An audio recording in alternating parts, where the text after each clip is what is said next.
morning, everybody. On this Wednesday, Scott, make note, it is hump day. Oh, yay! You guys all see the moon this morning? Yes. You guys pay attention? The moon. Strawberry moon? Yes? Hello? You got it? No, I well, not didn't. that moon, but what do you mean you didn't see it? I forgot. What do you mean you forgot? I seen it. I forgot. Bright and early. It was more orange than pink, I'll say that. It was gorgeous. It was gorgeous. It's cool. I watched it when my dog was pooping. Oh, nice. Oh, Very nice. So romantic. it was a nice juxtaposition of all of nature's miracles. Because that sat low in the sky, the moon, so I can imagine man. your dog taking a dump. Yeah. And then just up on the horizon, Yeah. you see the giant moon. Me in a towel. Yeah. It's a very private moment. Nice. Your crackhead neighbor sweeping the alley. He was out there somewhere peeping. He was probably up on a utility pole trying to strip copper out of some power lines or something. There he is, sweeping the alley for some reason at 3 o'clock in He's the the morning. caretaker of the alley. Sure. Yes. Somebody needs to do it. Listen, that alley ain't going to sweep itself. That's they call right. it the strawberry moon because not the color. Yeah, it's time to harvest the strawberries. Hey, the strawberries, they are done. Look, don't mansplain the witchery, okay, to the witch. I was talking to the Okay. man to my left. Yeah, hey. Had a whole Don't ritual last moonsplain. night. Yeah. No moonsplaining. No moonsplaining either. Oh, you had a whole ritual last night? Yeah, I put my moon water out. Okay. All right, and I Charge that up. I got went it. 3 times counterclockwise nude around my home, Mm-hmm. and I went to my front yard. I dug up a hole. I squatted down. I urinated, and then I went to sleep. Mm-hmm. This is the way. Now, when does the spell take hold? Oh, it's immediately happening. Oh, Like, okay. as of Wait, today. did you say smell or spell? The spell. The minute the moon is at its peak, which was around 3:45 this morning, the spell begins. Okay. I feel like those are details that didn't just hit your imagination. Did you No, do she this? really did this. Hey, Did you do everybody's this? got their thing. Everybody's got their thing. So, yeah. No shaming. Let's not yuck her yum. Did you do this? I mean, what else do you want me to say to you right now? I'm just asking. Yeah.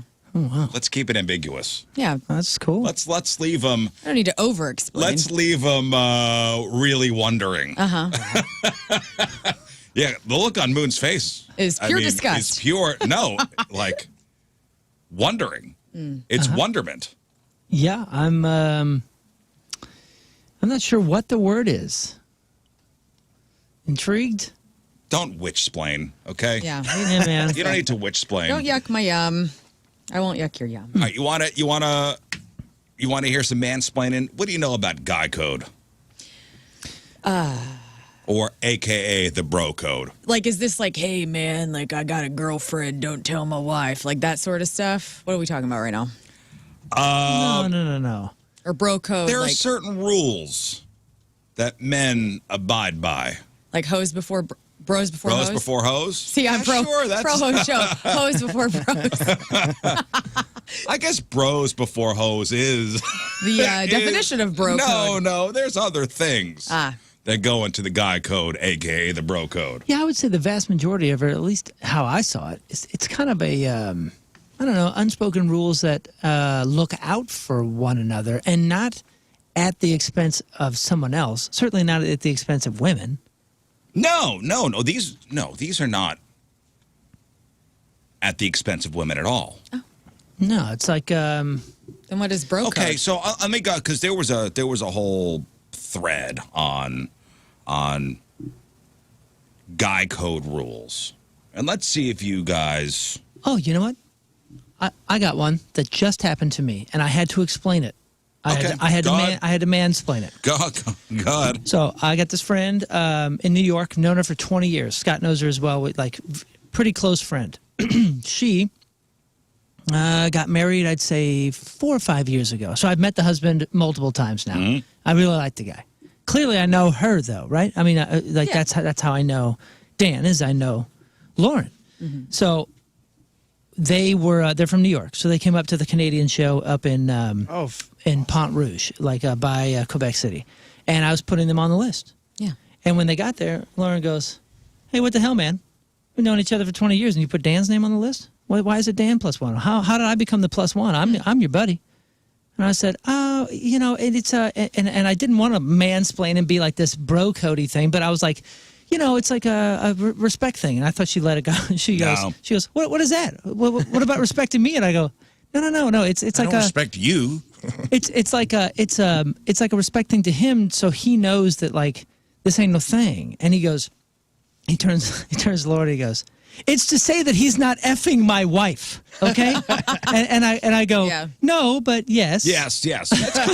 That's. I go, yeah, it's part of it. You know, like I'm. You know, I don't know Dan as well. It's a respect thing. Yeah, but this is a respect you could thing. put Lauren's name and it doesn't automatically mean you're effing his wife. Yeah, but some people would certainly. think, I get what you're saying. But I don't know. I don't know his potential insecurities. I don't know him that well. So you're erring on the side of the bro code. Yeah. So he's probably been like, hey man, you guys have known each other. We really are an insecure group. Let me just throw some of this stuff out, okay? Let me throw some stuff out here. That makes sense, I right? get it, 100%. Was I wrong? No, like not at all. if Tim and I were going to Rafe's show, like, well, let me ask you. I mean, like, I had a different story. Like you would, like, would you put Lauren Elwell +1 or Tim Elwell +1? I wouldn't think about it as much. What would you guys? I don't know. I would probably put Tim. Tim and Lern well though, so. Yeah, that's a different local thing. I don't know. This is me Let's not going get hung up on this one. I appreciate This is me going your above thought. and beyond for the person that could It's be part of it. potentially insecure. I appreciate She's the your least thought. insecure person me- I've met, probably. Let me explain I would put some of the bro code things. Scott Rizzuto plus his property. Thank you. Thank you. What? Wow. No. Amelia's gonna kill you. No. Just the way you No. want it. Just the way you would want it. No. Mr. No. Secure. Okay. Guy code, bro code rules. If you call your bros over to help you move or unload furniture, you are required to provide food and or booze. Okay, that's part of it. That's just everybody, though. I'm just saying these are And I'm just as a woman, I'm just gonna say like we no also need to push feed our back friends. on everything. Okay, well, I that would sounds say a little much. bro code over 35, you hire a moving company. And you call and tell your friends you did it. You get the credit for it. You call them like, hey, I didn't call you to move because I hired a moving company because I'm over the age of 35. Then they bring you And food. still buy me pizza. You're welcome. If you did not buy it, never take the last one. That's Rizz code. You put that one in there. That's I don't see that. that's etiquette. I don't, What do you yeah, mean? I think that's basics. I don't think that has anything to do with man code or. If bro you code. I'm didn't just buy telling it, you, like you're it's on- talking donuts, Yeah. don't take the last donut if you If bought you it. didn't buy it, Yeah, I'm with never you. take the last one. Yeah. Okay, that's again. Can I just say No, like this fine, sounds yes. just generic, like people code. I don't know if this is actually just. well, it's on the bro code list. Okay. Okay. Not trying to be difficult and a feminazi. I'm just saying. I got another. Sounds one. like women Riding do this crap shotgun. too. Riding shotgun is a responsibility. You are a co-pilot, not a passenger. Yeah, you can't slack over there. I might need you for something, and you just need to be prepared. It's not asking much. Go ahead, Moon. I just texted Dan and Lauren. I texted Dan and Lauren Right. because there's kind of a thing there where, like, I'm not just like my wife. Like, I'm not going to be texting any women or something like that without her knowing. You know what I mean? It's just like a basic, like, hey man, I respect you, and I'm not gonna ever put ourselves in a scenario where this could be misconstrued or go anywhere. Does that make sense? To me, that's like a very old school, basic way to say, Very old school. hey y'all. So like when I text you, are you like, hey, Lern and I are texting? Like you announce that to Mal? No, I wouldn't say necessarily with you and me, but if let's say it's somebody that she doesn't know I see. or something like that, you know, I'm not communicating a lot with women without just saying like, hey, I talked to so and so. So what's the code if I talk? Because I've texted her. You know, we keep Right, up do you to know date. about how I don't know her often? husband. I've never met him. Yeah, How do I? What am I supposed to do Write on him a that? letter. yeah, I don't know. You write him a letter. All right. But yeah, I'm not saying that there's a rule there that you're breaking or something. But you understand, if you have the opportunity, you just do those things. She's And like that's my for, kid sister. You know. That's for others. Okay, here's another one. Bro code, guy code. Okay. You never complain about the brand of beer if it's free. Never complain about the brand of beer if it's free. The only acceptable complaint is the temperature. And even then, it should probably be in a joking manner. Yeah, that's a good one. That's what y'all are sensitive about? The temperature of the beer is bad? The strength of your character. Okay. The strength of your character is measured by who you could lift up, not by who you could put down. Okay, That's right. Real men aren't douchebags. That's right. Oh, I thought you meant physically for a second. You And don't also punch how down. much you could put over your head. Right. Can I I lift also this? took it as a tangible Can I thing. lift this over my head? You don't punch down. You only punch up. Okay. Now, guys, it's the nod. The nod. Nobody taught us how to do it. It's ingrained. It's up if you know them, down if you don't. Oh man, I never thought about that. That's good. Right? Yeah. Yeah. Something about like exposing your neck or something. There's got to be some caveman-y thing behind that. It's up if you know them. What's up? And then if you don't know them, like if you're just passing somebody on the street, Yeah. it's down. No, see, if you don't know him, you do the sumo thing. You slap the inside of your legs. Yeah, I don't know what code that is, but I mean, I'm not. I've got no weapons. That's not ingrained to me. That's the Subro code. Like, Rafe, what's up? What's up? Nod up. We pass on the street, don't know you? Nod down. Bro code. Never take the middle urinal first. You always start off on one of the ends. There's some actual bro code, I feel like. Yeah, This is the that's- first one that makes sense to me. Okay. You don't understand the nod? That's the only I one do I not. don't care about. You don't. I just feel like nobody's noticing up or down. I don't. What's that? Well, What's up? now you know. It's not that you're noticing it. Your mind's not noticing it, but You your just do spirit, it. your spirit is. It's just being done. Huh. Walk. It's when because you're the main. If you're the main fighter of the group, you know, that's why guys notice. I think it's just like it's a caveman thing. Like It's a caveman. It's ingrained in us. Yeah. It's instinctual. I don't know if I down nod ever. I'm trying to think if I do. You probably do. I probably do and don't You realize probably it. do. Don't realize it. Yeah. Crazy. To somebody you don't know. Hey. I'm very sleepy too, so I could always be. It's nodding off. Yeah. You're That's a narcoleptic. narcolepsy. Yeah. I'm a narcoleptic, so I might always be down nodding. There's some broy code. This guy won't stop saying hi to me on the train. Like, no, I'm falling No, asleep. it's falling sir. asleep. There's some broy code things that expire after a certain age. The urinal thing, anything in a locker room, once you hit like 50, people man. don't care about anything. I was in a gym locker room the other day just hanging out. And there was a guy, and he had to have been in his 70s. He had his foot up on the bench, and he was completely Just- bottomless. Yeah, wean out, just everything. But his just- foot was up on the bench. that's what I mean. Maybe he had a moist taint. The code I don't has know. expired. I like that I was looking you deep in the eye whenever I said moist taint. 2 words that could never be smushed together. Like, I walk by, what is going on here? He's just Yeah. airing out, He dog. was He airing just out. took a shower or He worked got out. out of the shower, Yeah. and he had his foot up on the bench. And he wasn't toweling himself off. He was just No powder going on the No. balls. Damn. Told you, man. It respect. expired. Respect. Yeah. Same thing for the urinal. That expired. What about this one? What about this one? Walk on the side closer to the traffic when you're with your girl. Always. Always. Always. We're your kids. Always. Have you ever noticed that one, Lern? No, because men in my life don't do that for me. I think really, like Tim and I go on walks pretty frequently, and I know whenever I am closer to the road. You do? Yeah. And he doesn't care about that. When we're in a hotel or something like that, I'm always closer to the door just in case. See, I sleep closer to I'm like, am I the dude? I don't know. maybe Am I a bro? you might be a bro. You know something that you kind of put on me that I bet you has expired now is when we were younger and I was drinking at the bar. Oh, don't turn down shots. Yeah, like I turned down shots all the time. I was like, no, and you're like, dude, you can't do that. Like that's Well, that's really because rude. I just wanted a drinking buddy. Yeah, I know. I didn't now know that that. I'm- You now fooled that- me. Can I say something? I was like, really? Oh, I don't like to dude. drink alone. I've been insulting people my whole 20s and 30s. On that note, I have to say, this is a public service announcement. I do not need any more little bottles of Fireball in my life. And by not Hey, eating, you you put need it more out there. bottles. No, I mean, I'm not kidding. This is not hyperbole right now. I probably have 200 bottles of Fireball at my house right now. Oh, And my I'm there gosh. when you're given a lot of them. Yes. And there's like a lot. Like, Wow. I bring like at least a 10-pack to my concerts, and people are still bringing. And I'm like, no more. I don't need any. I'm literally stocked up. I don't need any more. Wow. Thank you. Thank you so much. Thank you for caring. We're Turn done them here. down. But you can bring Moon the cash equivalent. Yes, if you'd like. Yeah, if you'd like to have money, yes. Yeah.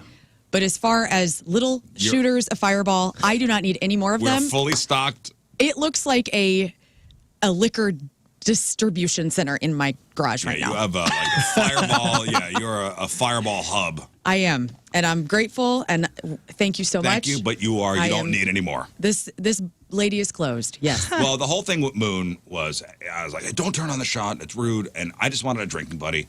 In all honesty, it's fine because I don't like drinking alone. So we went out. We went out to dinner with a couple friends the other day, and on the ride there, my buddy goes, "Hey, I'm on a medication. I can't drink." And I was Go home. devastated. I know. Can you make a U-turn here? Oh, yeah, you can. And then my wife goes, "What is wrong with you? You are not in college. Right. Did You your don't need to get tanked tonight." Did your wife have drinks with you? She had one drink, a pity drink. That's a pity. Well, that's nice. That's love. She had a pity drink because I thought we were going to go. I thought we were going to get after it Friday. And again, she goes, "You what? How old are you? What's wrong with you?" 46. You just want to have a nice time. That's it. And we cocktails were are going great. up to Westport Plaza. Yeah. I'm like, I thought we were going to hit the train wreck after. We didn't Sorry, pal. That's because devastating. my buddy was on medication. I thought we were going to make a whole night of it. It wasn't. It was fine. We were home by 9:30. Okay. Yeah. I had my drinking pants on again. I don't like to drink alone. George Thorogood. Yeah. I walked past Trainwreck Saturday night and realized I haven't been inside of that place since I was drinking.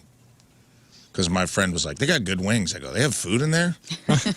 Yeah, I've never eaten You any. talking about at Westport? Yeah. I've been by it 100 times. I've never been inside. I did. Oh, It's really? been 20 years, and it's right by the Funny Bone. I'm there all the time. Yeah, yeah. And I was like, I walked past it with another comedian, Mike, and he goes, "Oh man, they got bomb trash wings in there." And I go, "In Trainwreck?" He goes, "Yeah." I go, "They serve food in there, dude?" And I go, "Yeah, it's a good thing I quit drinking." Like I didn't even know. Like I didn't even go in there under the auspice of getting fed. Yeah, Friday night Right. there was a nice. There was some band playing in there. It was nice. It was a nice crowd. And they Great got place good to food. dance. It's got good music. It was raining, and Looked like a we big didn't go in. Applebee's when I walked by. We walked by after going out to eat at that new Basso place. We walked by, saw everybody having fun inside, looking through the windows, and I put my hand up on the glass, Memories. and they're like, "No, you can't go inside." You're not drunk enough. No, you're not drinking tonight. What are you in college? And then I was taken home. Hey, what's that good sandwich place over there? There's a good sandwich place there. In the plaza? Yeah, it's kind of in the center. It was the one time I went there, it was under construction. Remember the sandwich guy that emailed in and like gave us the list of the places? That's how we found Vivola's.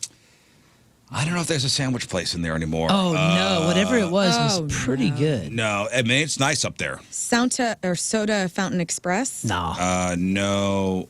So the company that owns everything down at Union Station, LHM is the company.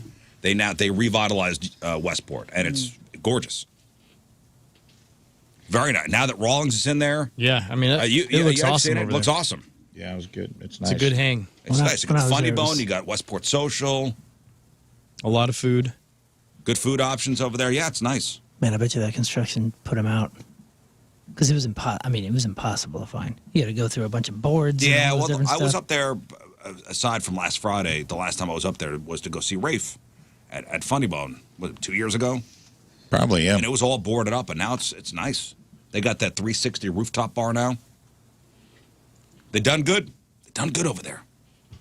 All right, so I read the story and thought of Lern immediately. Well, because you want to be when you die, you want to be turned into mulch. Yes. Okay, so what are our options when we pass away? We could be, your traditional, throw me in a casket, bury me. With the chemicals.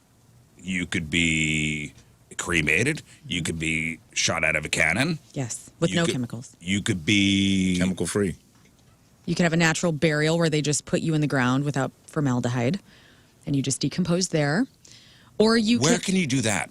Is that an option? I don't think that's an option everywhere. There is. In fact, I believe, is it Bell Fountain Cemetery here? I believe they do natural funerals because I've had a lot of people reach out to me and say, hey, They can bury you in the ground with no formaldehyde. And I was like, cool. So that's like a backup. But yeah, mulching, the earth funerals out in the West Earth Coast. funeral? Yeah. Yes, that's the way that that Lern wants to go. There's also the, you can be planted, right, when a tree grows out of you. That's the natural funeral with a tree. Don't they put you in a bag? Yeah. They put you in like a bag? A bag. A bag? It's like a hemp sack. A hemp sack? Hemp sack. All right, well, you're going to love this one, especially since you're into all things weird and morbid. The UK might actually start allowing what people are calling boil in a bag funerals. Oh, shrimp boil. Nice. Shrimp bowl. Human soup? Bowl. Go on. Love that. This is Zataran's funeral. Yeah, it's a boil. Boil. That ain't a funeral, baby. That's Zataran's. By the way, Jovic Brothers is the sandwich place. And they closed. Yeah. Are they closed? They closed. Oh. You turned into red beans and rice. That sounds nice. So it's boil in a bag. This is a real thing. So here's how it works. Instead of your standard burial or cremation, you want me to go into this, right? Oh, You're yeah, all I curious. am. You're all curious about My this, ears right? are perked. Yes. Okay, so the body is put in what's basically a giant pressure cooker. So think like a giant Instapot. Okay, it's filled with water. It's filled with alkaline chemicals, then heated up to about 160 degrees Celsius, which is over 300 degrees Fahrenheit. The process dissolves everything except the bones, turning the body into a brownish liquid. Bone broth. Think tea or maybe a dark ale, Ew. which then just gets poured down the drain. No. What? No. What you mean, man? They just pour you down the drain. If you're gonna liquefy me, put me somewhere. Yeah. A lake or a river or an ocean or something. Water my mulch with the moon. No. The Just put moon you down the water. drain. Don't put me in a St. Louis County sewer system. No. Just put you down, right down the drain. I don't want to be down there with shredder. Yeah, I spent enough time down there in my childhood. I don't need to be in those pipes. Put me somewhere cool. Pennywise is down there. And No get- thanks. the liquid doesn't contain any tissue or DNA, so it's supposedly safe for the sewers.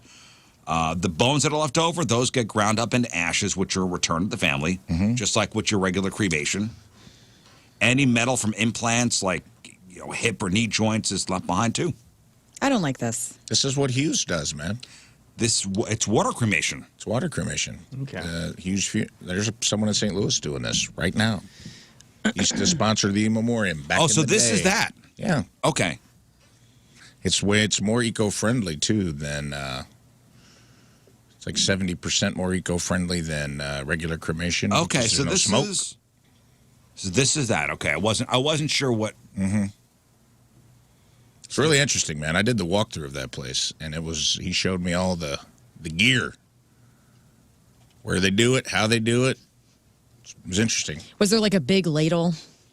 No big ladles that I saw. That doesn't mean they weren't testing. Ew.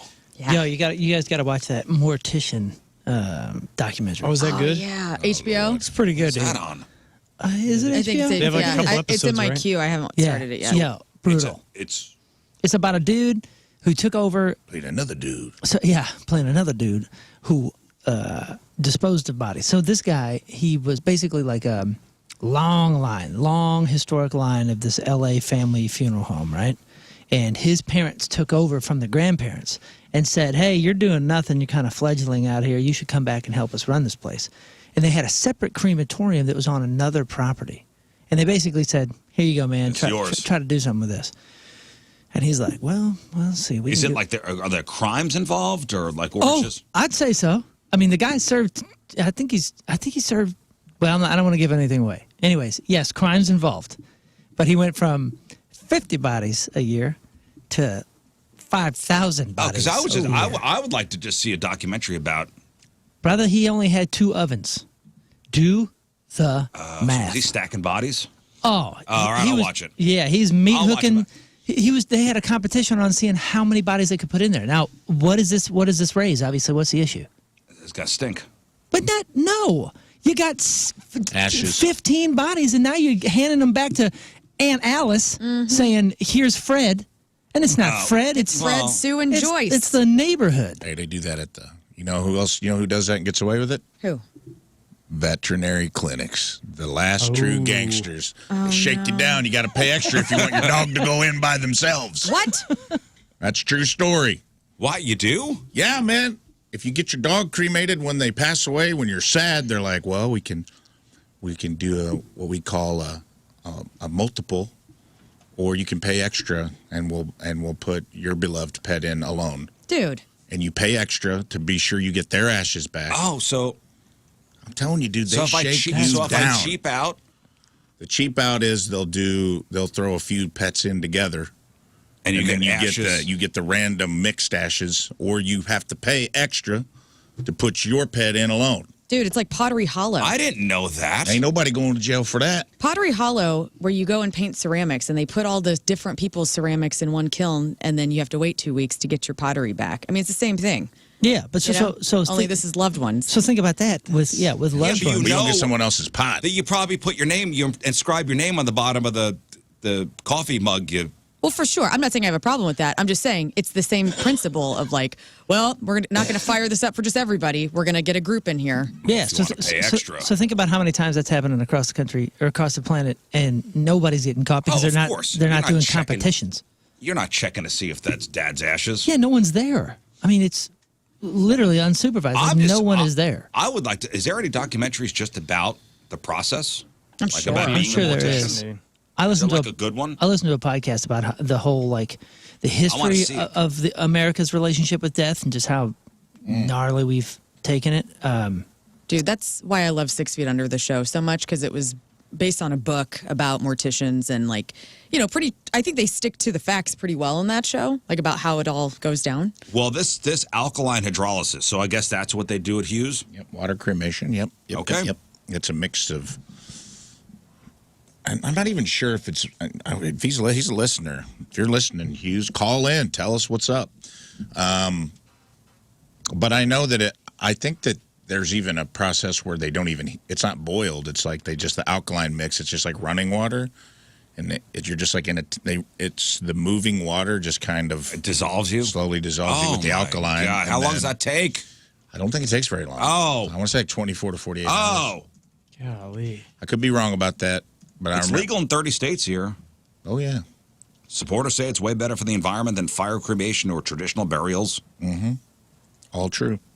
For context, cremations can release more than 500 pounds of CO2 in the air, and burials can pollute the soil. So this method is billed as a greener alternative. By the way, not to interrupt you, I'm sorry. The funeral director on Netflix, documentary sharing the science and procedures involved in his profession. The funeral director. And what's this on? Netflix. Netflix. There you go. Okay. Not everybody loves this, by the way, this water cremation. Critics say it's disrespectful. Some people are really freaked out by the idea of a loved one ending up in the sewer, mixed with everything else that goes on down there. I also don't want to get Scott Rizzuto tea. I'm not sure I want to be handed that. Yeah, that sounds a little gross. Yeah. So, but I'll tell you what. If my wife wants to be in the ocean, so if she wants to do it, liquid or dust style, whatever. Well, okay, so at the funeral home, they put you down the sewer. But let's say they give you a jug of your loved one. That's what I'm saying. Oh. Sounds like iced tea. You better Keep it chilled. it better have a heck of a lid. That's all I'm saying. And then people are Oh, going to my drink it. No. Like some people snort their own ashes or like their loved one's ashes because they're mentally insane. This will be a thing. You love somebody so much you start You drink chugging 'em? them. Hey, as long as it comes in a super sealed thing and it's got the little Gatorade doop at the bottom, the little Oh, that'd be cool. Oh, imagine getting it on your hands. I could just button it out. Imagine like getting it on your hands. What does that come smell on. like? What does that smell like? I need to know. One person put it, one wastewater specialist put it pretty bluntly. Some people view it as basically mixing up my loved one with poo in the sewer. That's what I'm saying. Yeah. It's the one place I don't want to be is St. Louis County sewers. That's right. Yeah, like why wouldn't you just dump me on the ground, Send me on man? one last adventure in the sewer below. Put me in a water gun. Put me in a water slide. And bring Raging Rivers. Bring me to Raging Rivers and and Grafton. put me in a Rafing water slide. Rivers. Rafing Rivers. And let all the little kids be like, Rivers. It's fun when you're dead. who wants one last ride on Uncle Rafe? Oh man, I would get in an inner tube and float down a slide on your Put me in a rave lazy, water. put me in a lazy river at the Sunset Put me in Hills the- Community No, Pool. I want to be in the Typhoon Lagoon at Six Flags. Yeah, dude. Put me in, what's the Thunder River? Put in the splash seat. We're Who all- gets the Rafe splash seat? Hell yeah, dude. What a way to go. We're all in the circular tube together steering. No. I can smell his cologne. Put me everywhere. Yeah, Thunder River. So we're all strapped in the thing, and I'm holding on to the jug of Rafe. And he's gonna dollop in your mouth. They put I'm holding on to the jug of Rafe, and I'm now trying they to put keep Rafe in the it. water gun, and we can spray you as you're going by. Yeah, super. Oh soap. where you're the one on shore, Right. spraying the people that are in the Thunder Rapids. Yeah, and it's just Rafey water. It's just coming Rafe out. water. This is a good backup plan if we can't get the cannon for you. I'm just saying. That's technically shooting me out of a cannon. Yeah, water cannon. Water cannon. There you That go. would be cool. Well, we know somebody. We do. Instead of pouring me down the drain, fill up some water balloons. Let's have some fun. It's what Rafe would want. Water bomb my enemies. You're right. One It is what I last would water want. fight. You put me on a crocodile mile, dude. In the end, you run, you slide, you hit the bump and land and rave. That'd be awesome. These little kids running and I'm like, ooh, why is this water brown? Brown water. Gotcha. That's Uncle Rafe. No. That's Rafe-a-dial mile, dude. I guess. It's a good backup plan. I'm actually going to put that in my will. Good. Speaking of poopy, got somebody on hold there, King Scott. Oh, had dog cremated. Okay, let's go to Joe. Hello, Joe. So you had your dog cremated, and you wanna fill us in on how much that cost? Yeah, so it was Memorial Day weekend, and woke up Sunday morning. She was sick. I don't know why. She was fine Saturday. Sorry for your loss, buddy. Yeah, thank you. Take her to the emergency vet, thinking I'm going to try to pay to save my dog. And we get there, and within 20 minutes of being there, they pretty much said, your dog's dying, and there's nothing we can do. So we take her in the back, and then they charged me like, I don't know, it was like $250-ish or something to put her down the rest of the way because they said she was suffering. Right. And then afterwards, you're sitting there, you're crying and everything else, and they're like, oh, well, due to her weight, we can cremate her, blah, blah, blah, it'll be this much. It was like $100 or something, but then they were like, but if you want to do the separate cremation, that's another so-and-so. I think it was like $275 or something. And then the whole thing cost me like $600 to kill my dog. Oh man, that all checks sorry, out, Joe. man. I'm sorry about that. Ridiculous. I had no idea. I thought it was More reasonable. on Individual. the house. I thought it was individual. Yeah. No, I knew it wasn't on the house. And that's what they talk about in this documentary. That's the expectation. Is that when you have your person cremated, you're getting that person back in the urn or whatever. And not in this case. No idea. Not in this Oh, case. dude. And the guy was like, and here's the controversial part. At least, my wife and I are watching it. Somebody said you could put your juice in a water bong, and I can't. I have to say it out loud because it's such a great idea. Sorry to interrupt you. Continue. No, it's just the guy was saying that he's like, dude, that's not your loved one anymore. Like once you're gone, you're gone. So like, what's the ash? And he goes, there's no crematorium on the planet that gets every bit of ash out from the last person. Right. So you're getting a little mix of it anyway, which I understand. And the way he said it was heartless and whatever. But at the same time, You got to say. I did agree with him. If you are to a degree. if that's your business, you have to kind of separate the emotion from it. So it's going to sound heartless to the layman. Right. But I did agree with him on principle. Like you're right. Like once they're gone, they're gone. But the whatever's on top But what is going to be them. Yeah, whatever the expectation is for the person that is, suffering and what do you call it? Mourning. Thank you. The expectation is that when you get it back and it says Uncle Joe, it's Uncle Joe. It's all Uncle Joe. Yeah. So, Ray, if you want to be put into a bong and then So it was like you could put the old water cremation in a bong and let everybody just take rips off take rips, like go to your funeral and been taking rips off the water bong that you're in. That's kind of get cool, some of that man. stuff in your mouth. That's dirty water anyway, dude. That I water's know, but already we've all gross. taken bong rips, and you get the water in your mouth. Oh yeah, I been there. I know, disgusting. Haven't thought about that in a long time. I know. What are you talking about? You talking about bonging? Yeah, put It's Rafe in the bong. So you get Like a gravity bong, like a water bong. no, Rafe just in the bong. a beer bong? a glass bong. Oh yeah. Just a nice I think he's get a thinking new about one. like bonging a beer. Yeah, but is that what you're saying? No, in a nice glass. We'll go to the store. We'll get a new one. Smoke a little. We'll go get Lern and I'll go get a devil's new one. lettuce. Oh, Yeah. pass the smoke through your nastiness. Yes. Yeah, so you put cool. the weed and So my high is your nightmares? Yes. All my fears go into you. Yeah, exactly. I just absorb all of your You take soul. one hit, and you're like, God, I got to have some Intamin crumb top donuts. He's in me. He's in me. Definitely Hey, pork steak. I thought you were talking about bonging. Who wants some? Bonging death water. No, You crazy people. No. This Weed, is way weed, more. man, weed, weed. I will say on the water cremation, because it is all your ashes. That was kind of the bonus, and it's not. The ashes aren't charred because they don't burn them. They basically grind you. Oh, the bones, the leftover bones. So it will be they don't- all. Of So your it'll be own. all you. It's all Okay. your people. By the way, that documentary did show how it goes. Like, it didn't show the body burning, but it showed. But it Like, gives you the process. I'm gonna watch it. But I'm saying it showed afterwards, and it like looked like a bunch of coals. And then you see him putting the stick in and basically just crushing the skull. Yeah, like the skull is still there. Ooh, and, you're like, and he crushes it into embers, and you're like, oh, Reminds that me was of my a skull. coal furnace that I used to have at my dad's house. It's probably how it looks exactly. Yeah, when the log's in there, and then the log is actually all burnt up, and you take a. No, I'm actually poker. talking about coal, like a coal burning But furnace. you take the poker, and it's still in the shape of the log, and then it just Yeah. This was in the shape of a skull. Jimmy. Yeah. Have you like ever Home wished? Alone. Have you ever wished there was a magic pill that could fix everything? Yeah. Of course. Well, doctors are now prescribing something that might sound a little wild: poo pills. Oh, Poo for pills. gut bacteria. Yeah, you heard that right. Capsules filled with freeze-dried, healthy human poopy.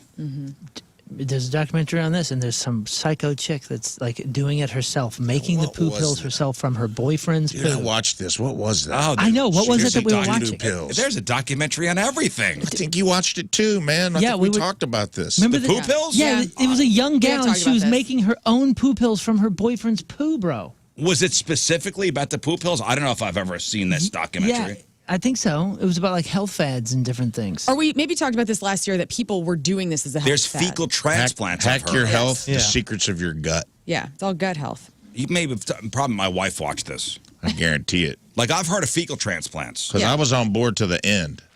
I was like, oh, okay, there's people doing like healthy gut. They're taking like people who have healthy gut flora Yeah, and to- transplanting it into other people. Right, And I was fecal like, cool. transplants. I've heard of that, but these are what they're calling crapsules. Crapsules. Crapsules, I like Perfect this. name. Yeah, there was a lady. Great marketing. All right. I've never heard of this in pill form where I just go and buy it. The Amazing. muddy study. Now these crapsules are being used to help people with really tough health problems. Ask your doctor if Dookie Nex is right for you. Side effects may include stinky Losing breath. friends. Oh, sticky breath. Oh, imagine like burping that up. Oh, Lord. Oh, Lord. If you tried to kiss me and you burped a poo pill in my face, I would pass away. I would immediately go into the ground. The ground would open up and I would just fall in. Take me. Lord devil, don't care. Get me out of here. Like they're using these things for treatments of drug-resistant infections, advanced cancer, serious liver disease. Some people lose weight. And the idea is that you're taking good bacteria from healthy people's gut and putting it into somebody who's sick, who, you can actually help their body fight off these nasty superbugs that don't respond to regular antibiotics. It sounds pretty hippy-dippy, but in one recent study, patients who battled drug-resistant infections took these pills, these crapsules, for 3 days. A month later, many of them had healthy bacteria in their guts, the kind you actually want. And doctors think this could be a game changer, especially since dangerous antibiotic-resistant germs are expected to cause millions of deaths in the coming decades. So if you're going to pay me for my healthy poop, and I probably don't have healthy poop, what's It's You also probably a do. metabolism hack. A lot of people were using it for that, like obese patients who had been on diets and had like lipedema and problems losing weight, were taking like people with like low percentage body fat who had like healthy gut flora that like ate basically carb eaters. Like some people's bodies don't have it. so it like metastasizes into sugar or whatever, or converts into sugar really easily, and that's why they put on so much weight. So there was like a lady taking it just to like hack weight loss. Mm-hmm. So if you got healthy gut, healthy poop, maybe you're throwing gold down the toilet. Gold mine. Could be. Yeah, I wonder if they'll start like wanting people to donate their doo-doo. Right. Doo-doo Blood bank. bank. Donate. Doo-doo bank. Yeah, Everything comes at a price. This is not free. There's We'll be certain having banks a I can't poo go to drive. anymore, but the doo-doo bank. The Rizzuto Show poo drive coming to a It could be. Hey. Hot Shots near you. Yeah, we do blood drives. Yeah, you come down and get the Now, the point. lady doo-doo. who was and taking her whoever- boyfriend's poo pills is getting it straight from the tap. It's a brown. Ew. It's a brown shirt. Yes, King Scott's going to have to design a poo emoji I shirt. can't wait for this. And whichever bucket is the heaviest, you win a prize. Fine. Yeah. I donated 5 pounds today. Yeah, my daughter and my wife were watching that documentary, and when it got to this one gal, and she was doing what she was doing to get it straight from the tap and all that, I just Was she went, using like the net, or Dude, was dude. the guy pooping in like the upside down hat? dude, God. there was a blender I know what you involved. mean. You know what I'm talking Yeah, it about? looks like an upside down fireman's hat that your kids play with. Yeah, Guy pooping in a Schnucks bag over there. I'm saving lives. Somebody said 2 girls, 1 pill. Stop it. Stop this. End this. Stop it. This is science. We used to poo in Schnucks bags on the bus before when we had buses, but before we had buses with grinders. Schnucks is loving this, by the But way. you recycled them. You were not allowed to poo on the bus, Yeah. because it didn't have a grinder. It would sit in the thing and make it nasty. So you put a bag in the thing. Hot bagging. It's called hot bagging. Yeah, then you just throw get it that and out the window at 80 miles an hour. I don't like that. It's littering. Yeah, it was. And imagine being like a guy that got a traffic ticket that's like, I'm going to work this off, cleaning up the highway the day after your bus rolls through town. Oh no, there's a part in our DVD where our tour manager was arrested for doing it because he was doing it he was trying to do it on the side of the road, and cops saw him, and didn't go great. Yeah, well, again, we never know in the future there could be a poop drive looking for healthy poop. Somebody said, fecal call. I love it. All right, what do you think about this?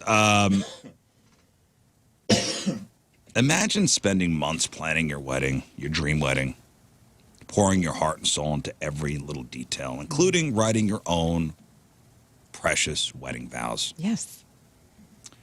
So that's exactly what one bride did. Thinking it would make her day even more meaningful, she really poured her heart and soul into the wedding vows.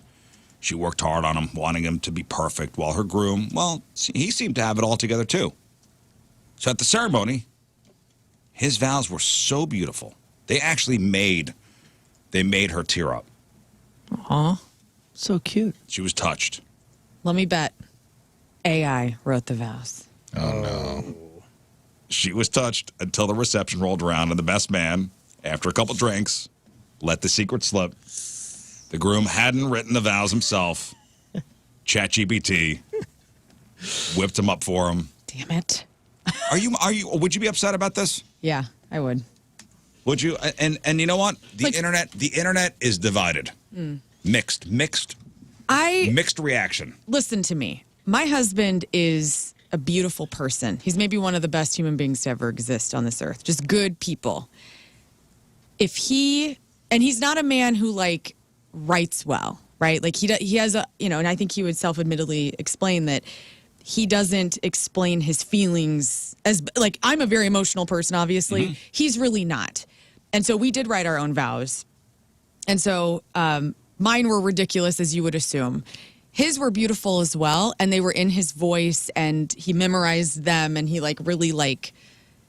It was the one moment that he pulled it out of himself to like explain. And so if he would have been like, "Yeah, I use ChatGPT because I'm not good at emotions," I would be so pissed because it's the one moment where it doesn't really matter what you're saying. Like, it's okay if you're not good at conveying your emotions, as long as you're just being real about how you feel. Bride was heartbroken. Yeah. She felt lied to and honestly a little betrayed. She'd put so much thought into her vows that she thought, he did as well. And she's asking like if she's overreacting, and basically the sentiment is you're overacting a little bit. And this advice columnist pointed out, that writing vows is tough, and sometimes people need some help. People need a little help, especially if writing is not their thing. What really matters is that the groom was sorry for her hurt feelings. That's what that's what the advice columnist said. But there aren't official rules for wedding vows anyway. It would be like somebody else writing them, though. Like, would you, let's say your buddy writes your vows because he's just a better writer and can explain and is a perspective on your love and decides, like, let me do it from my perspective and put it in the first person. That's weird. Okay, well, let's go ahead and remember that until this whatever about writing your own vows, they were all written by somebody else. The traditional wedding, and probably to this day, 50-50. For sure. Probably. Those are written by somebody else. But I look at that and go, you decide to go into that. Like, you don't care about that then. Like, we care about it. It's not that you don't care. It's that you respect those words and those vows, and you vow those things. The pushback on that is, but this is the one part of the ceremony that is the customizable. The customizable one. The customizable in one. this day and age. Yeah. I understand that. Listen, I wrote my own vows, and I think it's important that if that's important to you, that you write your own and you make them very personal. You make them very connected. You make them very direct. I don't know how bad this guy is either. But that's how I did it. You know what I mean? That's what I want. I'm not going to necessarily. I understand her disappointment. I'm split too. But at the same time, I'm imagining Chris Farley when he used to interview me. Like, you remember when we went out first time? That was cool.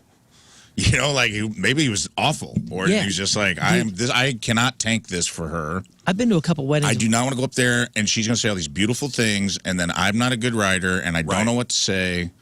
I also would be curious if he just typed into ChatGPT, say something cool about my wife. Give me vows. Or if he wrote vows and he put them in and be like, make these sound better. Polish this up. Yeah, there are degrees of using ChatGPT. For sure. And dude, I don't know about you, but I've been to a couple of weddings where they wrote their own vows and they weren't good. Right, I have as well. They weren't good, and it usually wasn't that both of them were trash. It was like, oh, that was a good one, and then the next one goes, oh wow, could have done better there. Maybe you should have run that by someone. Yeah, but I think that you have a conversation before your wedding, and you go, hey, are we writing our own vows, or what are we doing here? You have like a understanding of what you want to do. You have to prompt ChatGPT, as Rafe said. Right. Yeah, I don't think that's bad, right? To have a little bit of, you tell it exactly how you feel and everything, and then it kind of pretties it up. The humanness, and that's the one problem I have so much with AI is, like, I am a big fan of humans, and even if you're not great at writing, the fact that it still came from you and your brain and your heart or whatever, that is more important to me than somebody feeling insecure and having to prompt AI to deliver the goods. That's just my perspective. Like, I don't want AI telling. So you could understand how she could be pissed. Absolutely, I can. Yeah. Well, as a writer, I'm on your side, but guys aren't. He might have been in a lose-lose situation. Is all I'm saying. He might have been like, she's going to be mad if he went up there and biffed it, and she said all these beautiful things, and he's like, your hair's cool, and like your face is awesome. Well, what's the difference you make me feel good. What's the difference between ChatGPT and borrowing a poem? Well, good question. Well, maybe that poem you blend it in. You're like, this. You. You're citing the source for one thing. Not necessarily. I don't think you're getting up there and being like, I wrote this morning. Yeah. There once was a man from Nantucket. What? Yeah. That's wrong. I hate that poem. You're not getting up there, and you're going to get busted poem. And being like, I believe Robert Frost said, there once was a man from Nantucket. I was thinking this morning, and I had this original thought, babe. I came to a fork in the road, and I took the path less traveled. Like, hold on. I saw that on a card. No, I wrote that. So I think there's a fundamental difference if you go up there and, you have some original thought and maybe cite a poem if it's something that's meaningful to the both of you as opposed to something that got bleep blop blorked out at you. Oh man, we're all screwed as humans. I've written other people's everything. Best man speeches.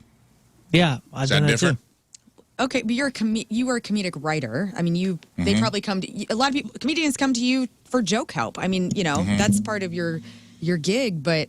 It's not. I feel like it's not as I mean, it is a best man speech, but it's like it's the same thing. That's not exactly the same. If I pay Rafe to write my best man speech or go to ChatGPT, it's the same It's exactly the same, except Rafe ripped me off. Well, it's a human. I don't know. But he also knows you. Oh, gave me friends and family discount. Thank you, Rafe. Dude, I gave you 5% off. Same thing. But when I've done that, I've been like, well, tell me what are you trying to say? Or I was like, send me what you have. Because a lot of times with dudes, they're trying to be funny, and it's good that they came to me. Right, yes. Because it's like there'll be a lot of times with guys, like my friend's brother was trying to be funny and was just mean. And I go, dude, this is just mean-spirited. Like, this isn't jibbing your brother. You're basically you're embarrassing him in front of I've been somebody's ChatGPT. You have? Yeah, because there's a friend that needed to write his ex-wife a letter, something about child support and whatever. It was a complicated issue, and I go, I know this guy. I go, send it to me. Mm-hmm. And then it's you're not sending this to her. Let me write what you're going to send, and you approve it. That's ChatGPT. I know, but that's not your marriage. That's RizzGPT. I feel like some things just deserve to be sacred. And I think that vows are. But at the same time, so place. if the ex-wife knew that I actually wrote the letter, would she be upset? You're still choosing whatever it is that you're choosing. Let me punch this up. To take from here. Let me punch this up for you. And you're choosing those as your vows. Was his? Can I ask a question? What I mean? Just like the pre-written ones before, or having a friend look it over, or having a computer program do it, or this or that. I mean, in essence, it's kind of all the same thing if you're choosing to speak those vows. If you're choosing those vows. If I'm feeling what they wrote. That's what I'm saying. Like, isn't that isn't it the sentiment, not the source? Completely. To me, I feel like it has to come straight from you. And the beautiful part of vows that you write yourself are the insecurity is there, and it's all vulnerability. That's all vows are when you do that. Is I'm going to be very vulnerable in front of all these people that love us. Mm-hmm. I'm going to say exactly how I feel, why I want to get married, what I hope for our future, etc. And honestly, nobody is really, if you're judging people for writing their own vows and saying like, oh man, that was trash, you're a terrible person. Like, who is doing that? Like, okay, yes, you have your hand raised, Scott Rizzuto. Yeah. There's outliers. I judge everything. Beautiful. Okay. There's outliers. I see the judgment as parallel. His judgment is just as bad as your judgment. Yeah, I mean, but at least I'm judging a bot instead of a human. No. You're judging a human for using a bot. He's judging a human for being a terrible orator. Yeah. I mean, yeah, I guess you're right. And I'm also, judging. very bad hors d'oeuvres at this wedding. Oh, God. Oh, so no. it's not, you're already predisposed to I'm the on her negativity side of this in wedding. a sense of, like, I'm a sap. And if I was writing vows, I would want to know that I wrote them. Like, I'm kind of a sappy guy underneath all. Right, but that's what's important to us. That's important to me. But I've also seen some wedding videos that I think would change her mind where the groom almost, like, blew up his own wedding, trying to be funny or, like, just being such a jerk. That I'm like, who let this guy? Who told this guy to write his own vows? I mean, not even an attempt at sweetness. Like a complete, like... He didn't know the project or didn't know the assignment. Swing and a miss. Yes, and I was, like, embarrassed for the bride. So I would be like... Like, your vows are doing more damage than good. Yes. I would, in that instance, I am judging. And I'm like, this guy, she's well within her rights to walk off. Yeah, that's kind of what I mean. Like, I'm going to find this one. This guy was just, like, ripping her. I mean... Like roasting her. Roasting her. Like like making fun of her and being like... Like he confused the best man speech for the vows or something. Right? Yes. Like the time to be funny? Just like no one told Chet he's not funny. He's been surrounded by the wrong people. He's the funniest guy on the work site, and now he's brought it to the altar, and it is not going well. It's not working. Yeah. It's kind of what I mean, though. Like, I agree with Lern. Like, for me personally, that's what I wanted to do. But at the same time, like, that was the assignment in my understanding. Mm-hmm. And everybody, like Rafe said, like, a lot of these guys don't necessarily know the assignment. Maybe they haven't been to a lot of weddings. Maybe they didn't discuss it with the bride on what her expectations are or what. But I think we're also projecting our expectations. Well, he asked me how I would feel. Yeah, so that's all I'm doing is explaining how I feel. Like, and it's just, I get what you're saying, but yeah, I don't know. I feel like we're going to lose ourselves. It's amazing to me that AI is coming in like gangbusters, and we are all just like laying down for it and being okay with it. And it's going to be a lot worse in 10 years. And we know it, and we're just like, whatever, dude. It's cool. You know what it's going to be now? It's going to be now at every wedding. Every wedding, we're all going to be thinking, He didn't write that. He didn't write that. Exactly. No way. So the He meaning didn't is write gone. that. Yeah. He didn't write that. That totally ChatGPT. Right. Sex. And how do you? Yeah, that's the other thing. How do you prove that you actually wrote it? Show me your phone. Exactly. But that's the thing. It's out of Pandora's jar. Like you can't be upset. It's the nuclear bomb went off. We can't change the fact that it went off. So adapt or die. Any speech now is going to be scrutinized for ChatGPT. Listen, you know me, man. I'm trying to make sure that we don't become the old curmudgeon-y, back in my day, and why is this, and this sucks, and this sucks. You know my stance on this. You are Mr. Curmudgeon. Yeah, but you know my stance. I am bowing down to I'm embracing it. I'm good with it. And you know my stance. I'm analog for life, and I love humans more I'm than good bots. with it. I will fight the machine. And I'll write your vows for 10% off. There we go. Hey, that's a good deal. Everybody's Thank cool. you. So kind. 10%. That's the family and friends. No, that's just a coupon. Oh, that's just a RizzShow coupon. Oh man. Well, again, there aren't any official rules for wedding vows anyway. Whether you write them yourself, borrow a poem. I guess the important thing, everybody, is that they come from the heart. Am I right? Dude, it was a wedding a couple years ago where I'm remembering this now. You are more beautiful than the morning dew. Yeah, You are the. When I look at you, I see the moon. You shine on me. You are the most beautiful girl in the world. Why are you talking like that?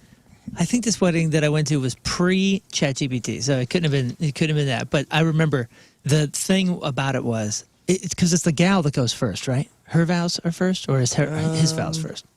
Yeah, I think it's the girl. I feel like in this case it was hers, and it was like long and drawn out, and like this is her moment, right? And it was just like on and on and on, and he basically said, "I love you, Right. always will," and it was just the craziest Juxtaposition. Yeah, it was wild. Like she went on for minutes, Would and he I do think it on he purpose? said Just to 11 be words. like- No, I honestly, it was kind of cute. Like everybody giggled because it kind of actually did Right. display their personalities. Okay. But it was wild to see it. Let's just get to the cocktail hour, man. Like she My spoke. favorite part of the wedding. Yeah, she spoke more than the preacher, or whatever the But whatever you call it. I only did a handful of weddings and where I officiated them, and I would say it's basically split from people wanting to write their own to, or maybe majority just say you do it, and whatever Right. you write, We'll do the basics. Yeah. We're taking the basic package. That's usually where it goes, I think. Oh, they're still doing that? What, the basic package? The of repeat like- after me. Here's the vows. Yeah. I upcharge them for that. I haven't seen that in a while, to be honest. I figured it was probably 50-50, but I haven't seen it in a while. Yeah. Do you? In sickness and in health? To having a hold? Great. Kiss the bride. Let's go eat cake. Let's go. Come on. We got the shrimp cocktail and ice. Yeah, nobody Let's cares go. about this formality.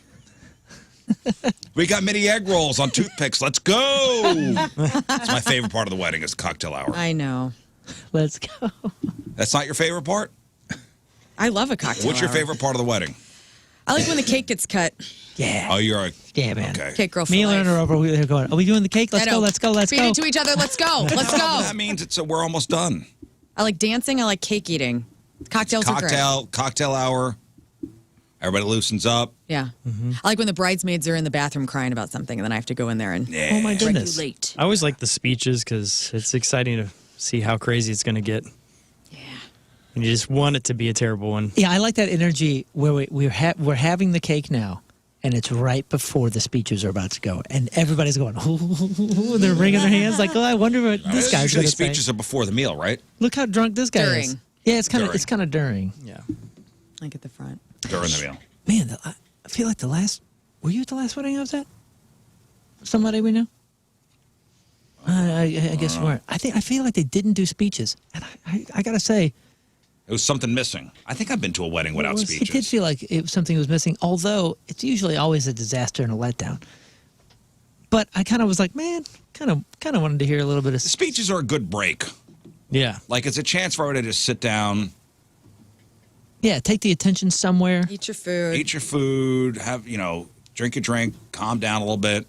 I like the speeches. I like the speeches. Although there needs to be a solid DJ or whoever's running the show saying like, hey, move along. Wrap it up. Let's go. I had a situation very awkward the other day on the phone. I'll try to be discreet about this, where a person in my life is getting married, and I got to save the date. And then I was on the phone with another person that is significant in this person's life. And I was like, hey, are you going to so-and-so's wedding? Oh, no. And they go, didn't know anything about it. Wow. Isn't And that this fun? is... Were they? This is family. Oh, no. Were they like me and Rizz? Like, oh, sweet. Got out of that one. No. It was, And then I felt awful. Wow. But then I also am like, what the hell? Why isn't that? Now I'm like, spill the tea. Why isn't this person invited? Did you do recon? I'm trying. Oh. I got investigative PI, the Rizzuto Show private investigating on it. It's awkward. Put my foot directly. Man. I am the queen of foot in her mouth, and it was one of those moments because I thought she was a shoo-in. This is Never a person who's assume, significant. Yeah, never of course. assume, This is especially something like family. that. I know. It's crazy. We're on a budget. Wild. We're on a budget. Yeah, but family's easiest to cut out because they got to be around. Yeah. You know, like, hey, but you know, your family. But that's I'll the see you thing. afterwards. You're going to know. Like, one day this person's not married. Next day they are married. Hey, would you guys go to the courthouse? That's Right. your thing? Would you, courthouse Felt wedding? terrible. Yeah, they're not Nah. worried about it. That's noted. Oh, It's noted. Maybe they thought they were World War good. III is You among us in the you family. caused the Like, whole thing. and I feel terrible because I wasn't Damn. trying to do that. I Started was like, World War III. because here's the deal: this person lives in the town where the wedding is happening. Oh, they're even close to it. That's probably the closest Is to there a it. reason why they weren't invited? I don't know. I'm trying to figure out. She's a lovely person. Oh, you got to ask her. Hey, what do you think the reason would be that you wouldn't be invited? Yeah, what'd you do? No. I know. I got Get it going. You Well, started the war. Now you I got to did end start the war. Never talk to this person again. It's amazing that I'm invited to this wedding. By the way, it's like one of those. Oh, you dynamics. made the cut? I made the cut, which I was so excited about, and I'm jacked. it. So that's why you assume that everybody in the scene would. Is it a nice place? Yeah, that's like I'm the are bottom they of the getting barrel. married? Are they getting married at a nice place? Yeah, it's a nice place. It's a good time. Take yeah. this other person as your plus one. Oh, Really stir yeah. you Well, up. I told Tim, I my go, gosh. what if I did that? And he's like, no. He's like, I want to go to this wedding. I'm like, okay. Because I had that thought. I'm like, well, maybe I'll just bring this person. Oh, Holy nice. smokes. Oh, that'd be great. That would be incredible. I can't wait to get to commercial. All right, we got I to take got a more break. questions. We got to take a break, but first. And it's brought to us by Hot Shot Sports Bar and Grill, the official sports bar of the Rizz Show and home to St. Louis sports fans since 1990. From Morrow, Illinois, Austin Richards. Yeah. Team Rizz, remember the name? Where's Morrow? We've had Team Rizz Next to members. Lesso, I think. Stop. God damn it, Scott. That was good. Thank you. Damn it. Damn it, Morrow, that was good. And I Illinois? got to give you credit for that. Thank you. Even the comedian is nodding. Mo- You were just like the Robert Redford character with the Yeah. big beard. That's a down nod. It's above you, Stalton, I believe, right? Is that what you got? Oh, Moro. M-O-R-O? Moro. Wow. Huh. Austin always tunes into the Rizz Show every morning for his commute to work. Loves matchup with Moon, which is happening today. That's right for you, Austin Richards. Point is his favorite station. Loves attending concerts and enjoys watching all kinds of sports. From Morrow, Illinois, Austin Richards is our Team Rizz Member of the Day. Get super sweet Team Rizz Member of the Day soccer jersey. Get yourself signed up. 1057thepoint.com/Team Rizz. What's up on the north side? By Bethalto. Okay. Up near Yeah. Bethalto. Wood River. Ooh, they're All close right. to Roma's Pizza. News is next. All right, welcome back to the program. Phone number 314-624-3833 or 618-398-3833. The Mick Ultra Studio Cams, 1057thepoint.com/Rizz. The socials at RizzShow Show. Your emails, RizzShow1057thepoint.com. The text line, 314-649-DUMB. Matchup with Moon happening in a little bit. We'll get to news. We'll get to sports. We'll get to crap on celebrities. All right, here's another scenario. And especially for those of us in this room that were waiters or waitresses. So if you've ever waited tables, you know the pay could be all over the place. Mm-hmm. And they're allowed to pay you less than minimum wage because they say you work on tips. Right? Is that the deal? Right. With being a waiter or waitress? So one night you could go home with with pocket change. The next you could score a huge tip. So Rafe, you worked as a waiter for a while, right? I did. And Lern, you were a waiter? Yep. Waiter, I'm sorry, bartender, waitress. yeah. Yeah, and I was a waiter. You were not that long, though, right? Server. Not very long, no. I was $6.15 planning an on hour. it. But did you have a customer that you knew when they came in would tip you big? Yeah. Oh, yeah, you knew all of them. The regulars, for sure. And God bless all of them. Like, people that actually keep going to a restaurant or bar and get seated in your section and still continue to, like, fund you, they're incredible. What happens when the big tip comes from somebody super creepy? You hope they don't become a regular. Okay, so this is what happened. A 27-year-old waitress. I know a lot of people who would disagree with that. So she's serving a table with a middle-aged woman and a very handsome man. And he might have been date material except for one thing. His behavior was weird. It was downright creepy, she said. Throughout the meal, he made it crystal clear he was interested in her. He was firing on her at any chance he got. Even mentioning that the woman he was with was his sister, not his wife. And she brushed off the flirting, but then after the meal, he left her a $500 tip. Double the bill. Just because, as he put it, she was, quote, so pretty. Gross. Yeah, let's have that come back all the time. Sounds So great. instead of feeling flattered, she felt kind of gross, like she was being treated more like an object than a person. She compared it to working at a strip club. Whoa. And that's not what she signed up for as a server. Wait, break it down again. She's a server. She got a $500 tip, and on the thing it said, because you're pretty. He said it. He said, here's you know. Oh, I thought he was saying it over and over again. Oh. Well, he was hitting on her the entire time. Okay. And then at the end of the meal, he made it clear this was because you're so pretty. Here's, a little extra for you. Well, I hate to say this, but if you don't like it, give it back. Did you keep the money? Well, okay, so here's where it gets. So this is the thing. I know that might be controversial, but this is not a perfect world. Things are weird. People get weird. Is this the game we play? It sucks. This is what you do. Give it back. $500 is $500, and she took the tip. Stand on your Friend to principle. Call in right now. Laura, if you're listening, call in right now and talk about all the money you made when I was busting my ass waiting on all these tables, and you walk by and they would just hand you $100 bill, and it didn't bother you one bit. Yeah, you take the cards you dealt. So $500 is $500. She takes the tip, but when her coworker found out, that's when drama started. So the coworker said she should have never accepted the money. In fact, she says it's encouraging guys like that to act inappropriately. Yeah, it sucks. Wait a second. I may have missed a detail. Sounds here. like the coworker's jealous. Was it inappropriate? It sounds like the Yes. woman who received the tip thinks it's inappropriate. This guy, in your words, is a creep. And so... Her words was he was being creepy the entire time. Right. Being So- creepy, but I just don't know what that means anymore. That's a great point. I don't Yeah. know what that means. What So is? I'm my hands are up right now.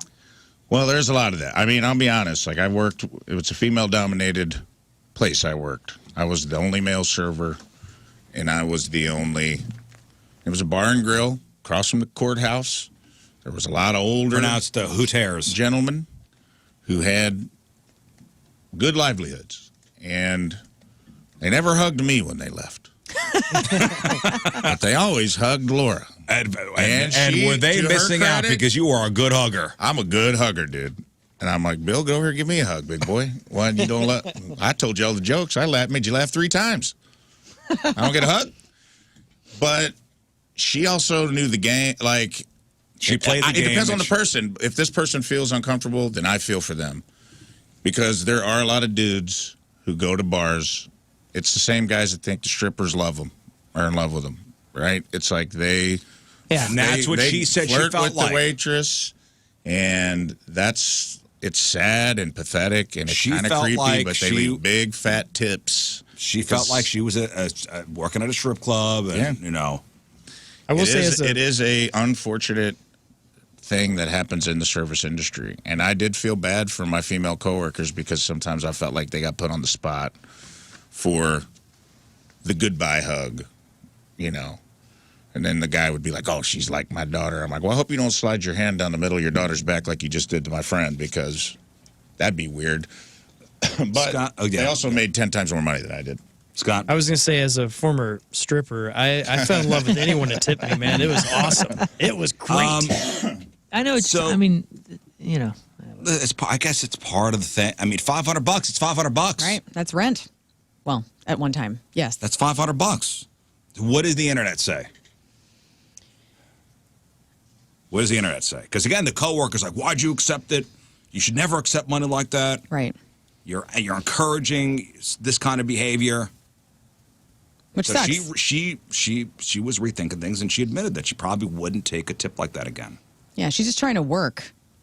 I mean, it's such a weird power dynamic. Most people- Customer's always right. They're the ones that are funding your hourly wage. You are literally up against the gun of saying, like, okay, I'm either going to not take $500 that I probably need. I probably have 3 jobs. And, you know, then you got the judgment of everybody behind you, which is fine. They can have their opinions. But it's like, I think it's a subjective matter. Like, I always feel this way because of my sense of humor. Sometimes I feel like, well, am I emboldening misogynists, or am I emboldening guys to be bad to women by not being as offended as some of my female counterparts? Like, that's something that I think about all the time as a woman. And so I understand what her coworker is saying, but I also understand why she took the damn tip. I do too. And it does. You already endured the behavior. I say take the money. Take the Yeah, money. me too. That's what I think. It does go both ways. Not as often. You of can course. refuse to wait on him the next time he comes in. For sure. It does Take go. one. Yeah, take It does go both ways. There are plenty of scenarios, and I'm not saying it happens evenly. It's not a 50-50 thing. I'll admit that. But there are times where guy servers, especially like older ladies, if they're all there, Oh, yeah. you play it up. You're a little flirty, and they pay more. Yeah, I mean yeah, that's the just game. how That's the what I'm saying. game That's works. what I meant when I said it depends on the server and their personality. One of my best friends, she would turn it on and clean house. It brother. sounds to me the coworker And put she her in knew the it. situation. I bet you she'll take that money. Who? The coworker here. I Oh, don't know. guaranteed. It's probably me back there being all jealous because I'm a dude. And I'm like, man, I just waited on a 12 top and got $8. It sucks. And I'm 12 like, you brought that guy one plate of chicken marsala and he gave you $500. This is boom. Hate the game, not the player. I literally would work with my friend Laura, dude, and it's not an exaggeration. I'd be waiting on a table of like 5 dudes who just came from Wordy Gras, the party, and I'd wait on them all day. There's a band playing, the music's free. I'm cooking them up. They're not waiting on nothing. Drinks. I'm spinning plates. I'm telling jokes. Hey, Their bill's $100. They tip me $12. Laura walks past the table. The guy palms her $100 bill, and I'm like, this is bullcrap. Also, not taking the money doesn't mean that guy's behavior is going to change. Somebody from the 314 made a great tip, or a great point. Her not taking a tip would not have made an impact on him changing his character. She deserved the tip after dealing with him. Definitely tell your team, though, to make sure you don't ever have to wait on him if he does come back. Yeah. Like, telling her to not take the money Are you is kidding BS. me? The server see him walk through the door. Creep tax. They are clamoring to be his. Maybe. But Rafe goes in there. He's not getting $500. The True same that. as this No. cutie that was Well, waiting you on know him, Nina? possibly. Did he Nina cross the line? Do you know Anina? I do know Anina. Hello, Nina. Hi. You worked with Rafe at the bar? Yes, I did. Hi, Nina. I was How are you? gracious. I'm good. How are you doing? Good. You got a creeper story? Oh, yes. I bet she does. We used to have this old guy that would come into the bar a lot, and it was actually, he would hit on me and Cindy a lot. Mm-hmm. And me and Cindy were going on a trip to Florida, and so he was like, well, hey, you guys probably need some spending money. Did he do? Wait, So Nina, did he call it walking around money? Yeah. I love that. Like, hey, here's some walking around money. I love that. Here's some walking around money. But he tipped us both $500 before our vacation. Yeah. Yes, and so bet I of know course this we guy. took it because we were going on vacation. Of course. So, but you should've. then he made a point to say we needed to go we'll go out to dinner when you guys get back. Oh. And we were like, oh yeah, sure, okay, you know. And then when we come back, he kept asking, and he would come every single day. when are we going to go to dinner? When are we going to go to dinner? And then finally one night he got drunk and realized we were never going to go to dinner with him and got mad. And then he stopped coming in, so. Oh, well. Yeah. Winner. I did put $500. And my Looks like girls had a good vacation. And Looks I'm like happy Nina that. and That's Fred right, won Rizz. that. All you had to do was resist the guilt. Dude, Nina, you're the Yeah. best. That's so funny. Just resist the guilt and coming back saying, hey, Yeah. how about that dinner? Yeah, and that wasn't that kind of stuff. You know where we worked, and you know how it was. Oh, yes. And, Well, I need to say, did they serve food yeah. there? yeah, we had food Okay, and so you drink. got here, say, and- hey, we're having dinner now. Yeah, hold the and, line. and most and 90% of the clientele was awesome. It's the 10%, you know. And Yeah. I saw what you guys dealt with, but it was like good for you. Take that money and go on vacation. Ain't nothing wrong with that. Yeah, don't do anything That's beyond right. your, beyond your integrity or beyond your comfort level. Like, hold the line. You're not a prostitute. Yeah, This I mean, is, there come should be on. no Right, strings attached to exactly. this. Yeah, you Yeah, have, I did not ask you for $500. Yeah, You exactly. gave it to me. you have power. And so- You have agency. I'll get you your $500. Yeah, you got that walking around. Guess money. what? You had some right. Gulf shrimp on him. Oh, yes, I did. All right, thank you, Nina, for the story. Bye, Nina. Bye, Nina. Bye. Good. That's Nina. That's fun. That's funny, man. Good for her. That makes sense. That all checks out. And Both happens, good gals. and- Nina and Cindy are both really good It gals. happens every day. Happens every day. Oh yeah, and he's coming back in. Hey, what about that dinner? Remember Yeah, I that gave- part sounds- Remember I gave you guys $1,000? No, just hold out. Just hold the line. That's right. Hold the line. Hold. Don't be guilted into no dinner. It's not cool, and I'm not advocating for it. Guys need to stop behaving that way. But I'm not going to short the woman for taking the tip because you've already endured the terrible behavior, and you might as well. It's the creep tax. You endured the creep. Take the money. Take the tax. Go to Florida. Have and fun. don't feel guilty about it either. And then never go out to dinner with the guy and let him learn the lesson that way. And then if he doesn't and he keeps giving $500 bills out and being a creepazoid, then let him be that. Yeah, I'm not saying that we shouldn't be always trying to make the world better and all that kind of stuff, but this is not a perfect place. Life isn't fair.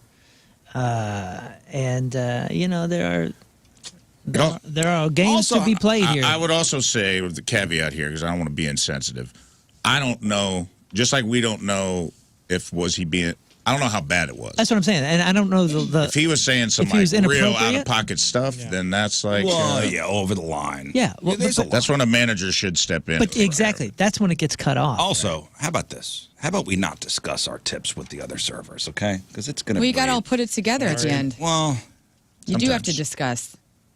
And also, that's like a sense of pride every night. Like, oh, man, how much you make tonight? Yeah, oh, like, yeah, everybody. do You try to I don't outdo know. each other. I've never been a server. So yeah. They love to come back in the weight station. I'm just saying sometimes it, table you know, 12 just it- left me 150. That's right, yeah. It'll breed. The bloating. I don't want to breed resentment, because then you have to answer questions like, "You took that money?" Yeah, Connie. Yeah, she's just trying to guilt She's just you. mad. Yeah, Jealous? exactly. Jealous, Connie? Yeah, she's trying to Sweet get in your Connie. head because you won the day. I don't know why it's Connie either, but that sounds like somebody who would be. You took his temp.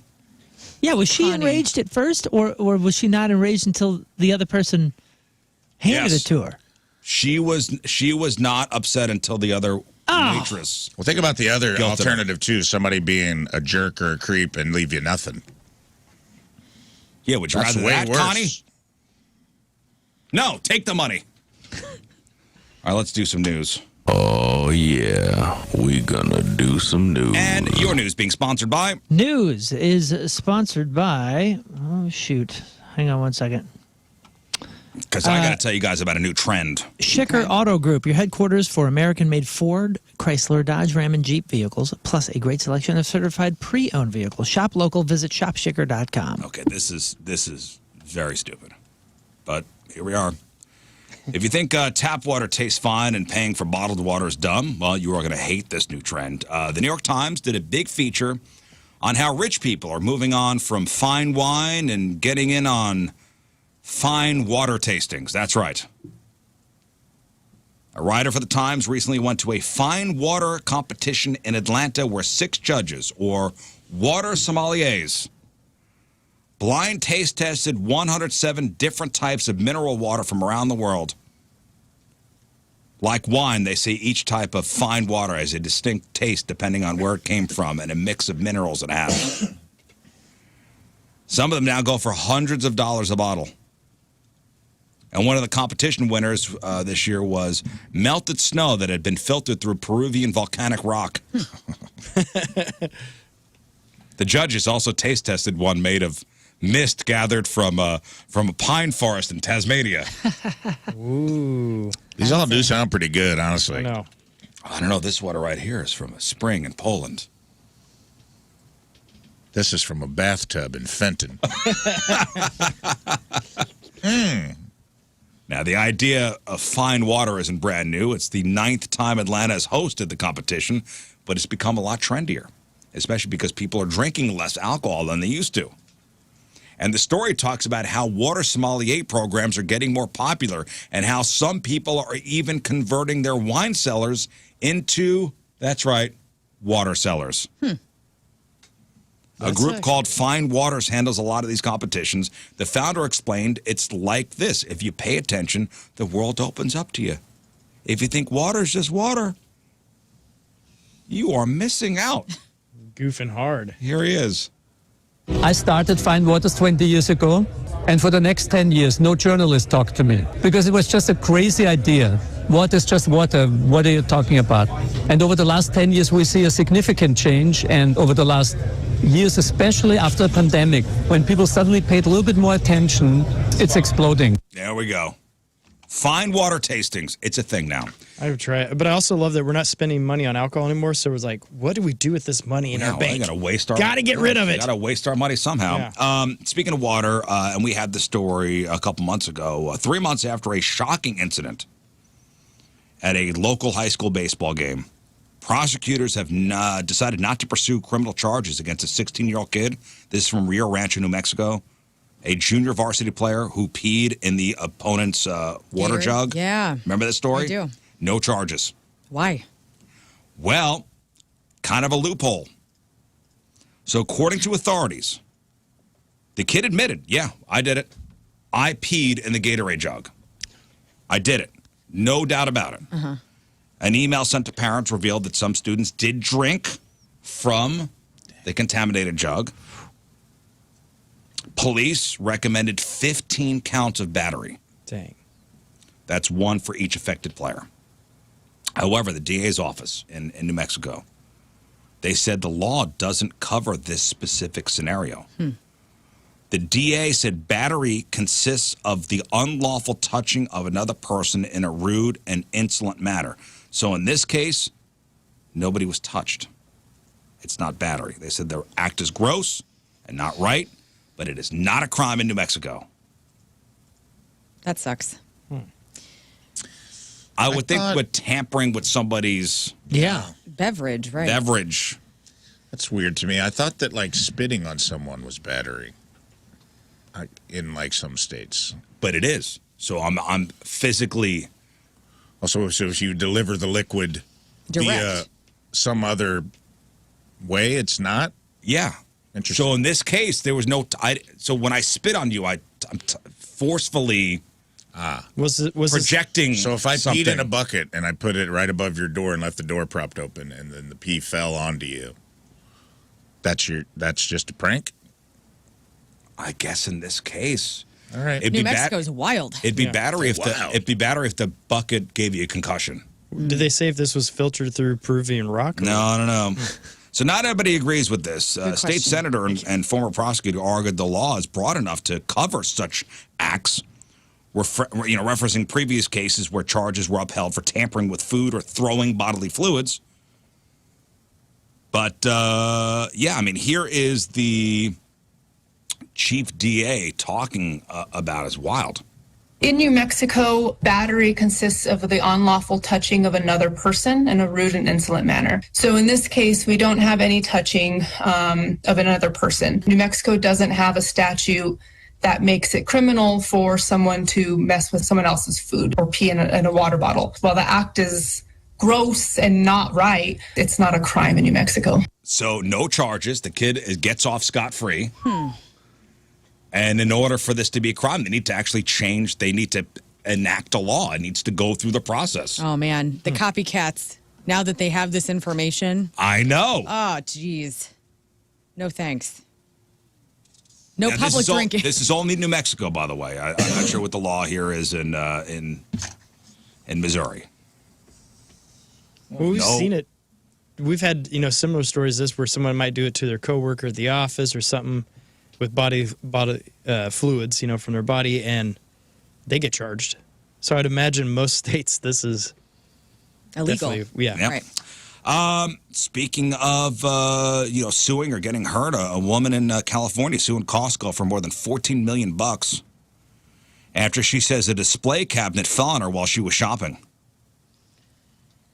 So this woman's name is Sadie Novotny from Santa Rosa filed the lawsuit against Costco. The incident happened in March when a heavy liquor cabinet toppled over and hit her without warning. She suffered multiple serious injuries, including a traumatic brain injury, as well as pain in her shoulder, her arm, her hand, her lower back. We were at Costco on Saturday. It was a zoo, by the way. Really? My God. My God. What was on sale? Like why? I don't know, but maybe it was a nice Saturday, and free sample. It was crazy how people are vultures when it comes to the free samples. Yeah, for good reason. Free food is amazing. I mean, you got a half a chicken nugget put in a little paper cup, and there was a line.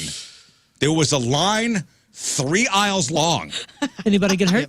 Hey, man, I don't know if I want to buy this chicken or not. Yeah. But it's not even a full chicken nugget. They were cutting it in half and putting it in the little paper cup. Still, you sample, and now you know. And they give those people a little toaster oven to make it. And the guy's like, oh, it's not going to be for another 15 minutes. Everyone's okay with it. People are waiting. Yes.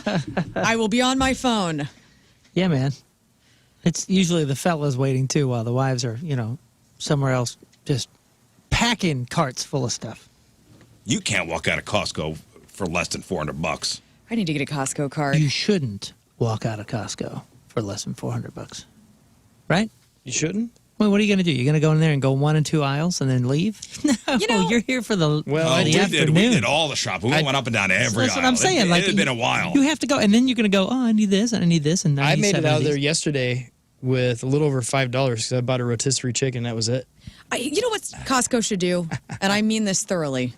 They need to have a sample where since I am not a Costco member yet, but I'm considering it, I would like to sample what it's like being a Costco member. I think they do. With one free experience where I come in and I shop and I can pay and I can leave. Yeah. Now, by the way, you have to scan your card. Now it's like high security. It used to be just flash, whatever. Right. Now you got to scan the card to get in. It's been a while since I was there. I like that. If that is something that they do, I would like to know because that will help me. Costco make Trial my decision. Pass. Is it free? They have 100%. No. I think Go you'd with love one it. of us. It's not free. I'm not doing it. You can go with one of us. I could go with one of you, but I want the free experience. Hey, you know what? Like a free if you're not sample. willing to commit, I don't think we want you there. Yeah, you don't need to be do part of that. this exclusive Don't be club. like that. Yeah, a club's a club. You know what I mean? I was a you're out. Sam's Club member during the pandemic. Oh, were you? Well, and it then was fine. Go back to Sam. You Okay. know what? Maybe I will. Kirkland doesn't want you. Costco chose me. Me and Stan Kroenke will get in bed together once again. But I can see. I mean, you got things on Dan, shelves. stay away from her. You got things on shelves. They're high shelves. I could see how this could happen to somebody. I saw a woman fall down at Ulta the other day, and I thought, I was like, oh no! I was getting my eyebrows waxed, and I don't know how old she was, but this woman just bit it. Oh, and they, that's a raise your eyebrows moment. You I had know. to I was stay like, very still. I did. I was like, oh my God, don't move. What if you'd have moved your eyebrow and they'd have ripped your whole eyebrow off? This poor lady, she and her husband were in the process of buying the cabinet when the floor model fell. The lawsuit accuses Costco of negligence, saying the store failed to properly secure the merchandise and supervise employees. The suit also claims the cabinet was placed in a dangerous position.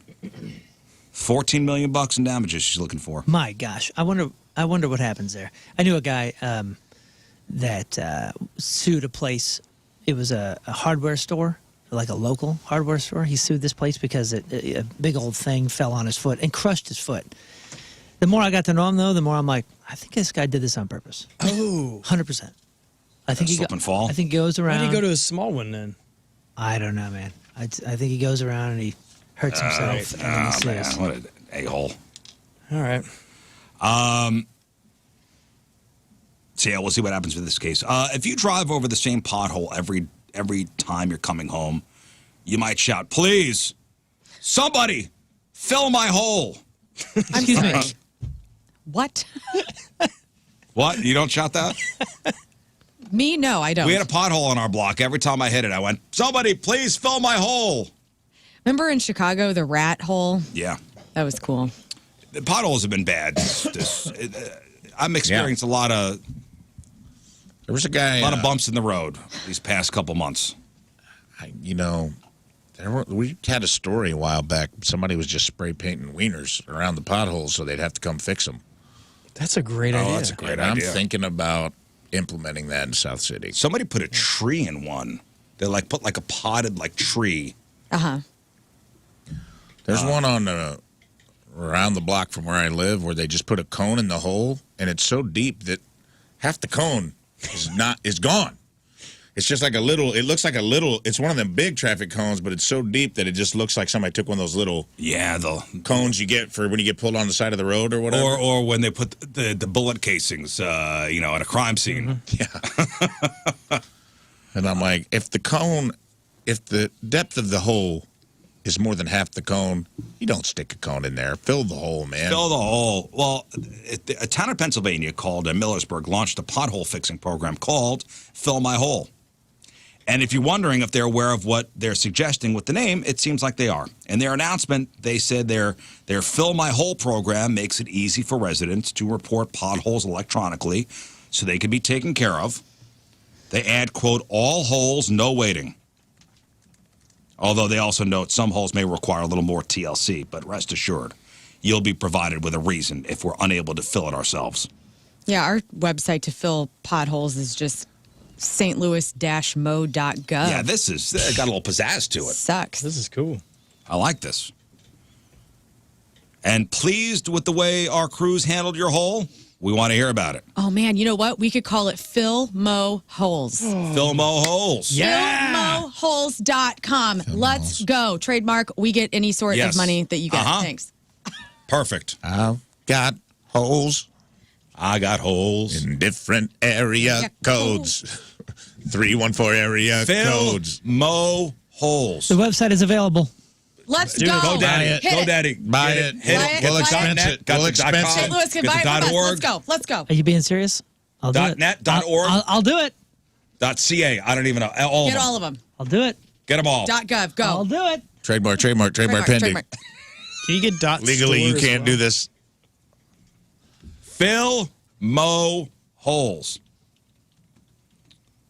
Someone on Facebook said if we want to fill our own holes, is that okay, or does it need to be filled by a professional hole filler?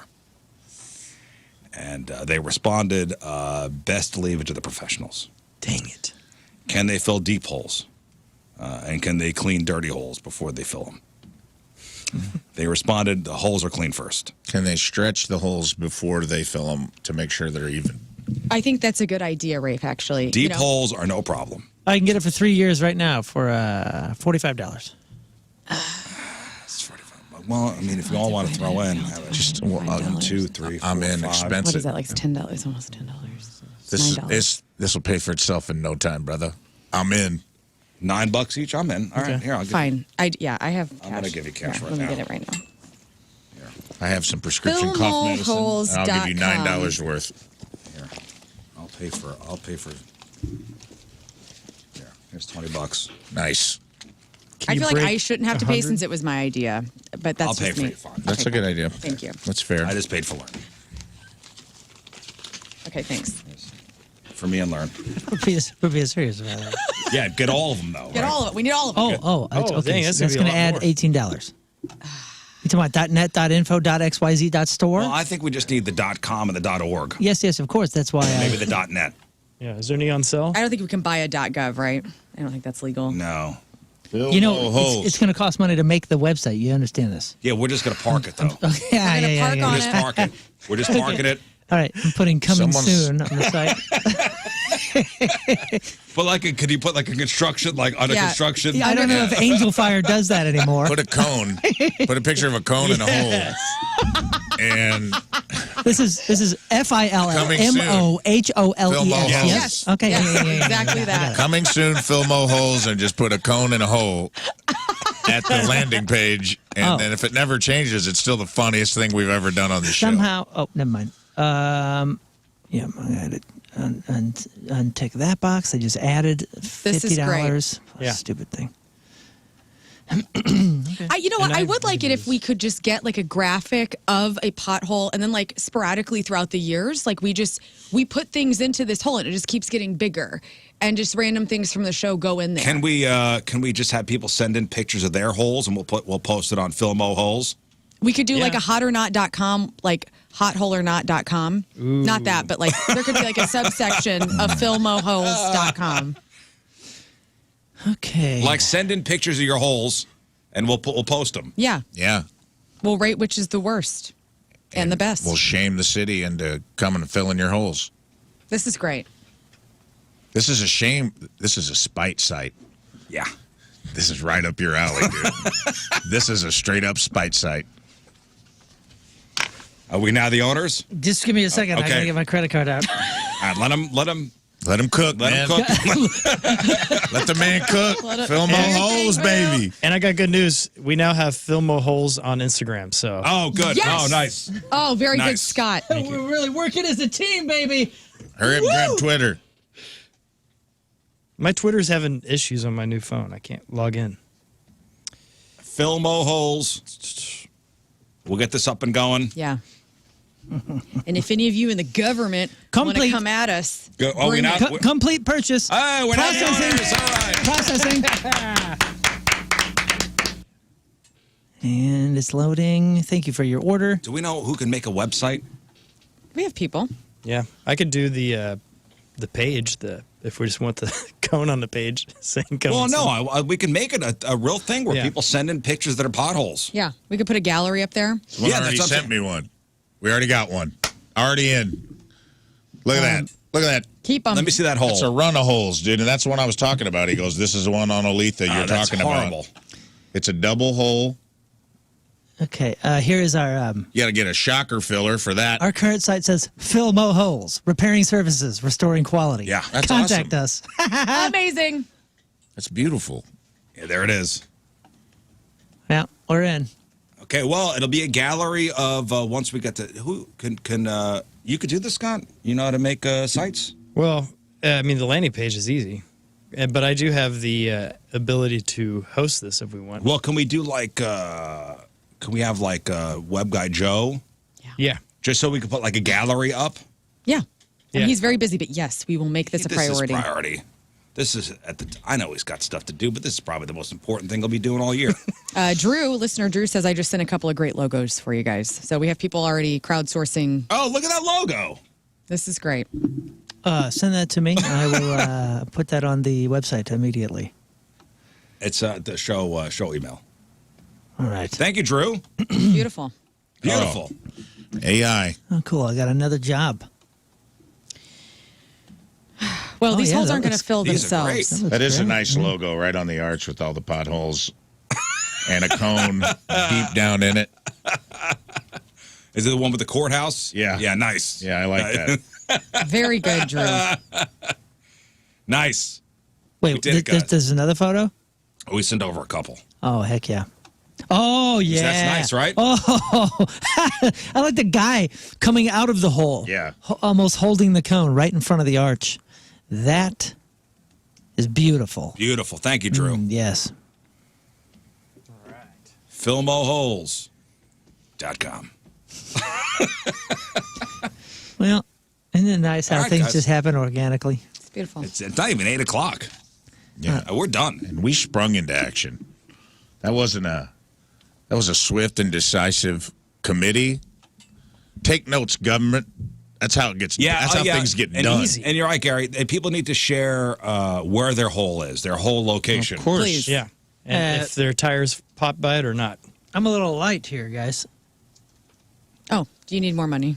Apparently. No, I paid for you. $50. I got you. Well, I at the haven't break. given you anything yet. It's right here. Got some Lee's barbecue. This kind of stuff sauce. doesn't just pay for itself. No, I know. I paid you. And I'm paid for as well. And I'm paid for it, clearly.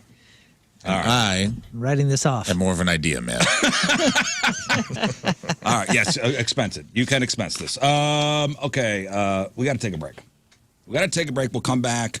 I think we'll do. Let's do crap on celebrity. Crap on Celebrities after the break. All right? Sounds like a plan.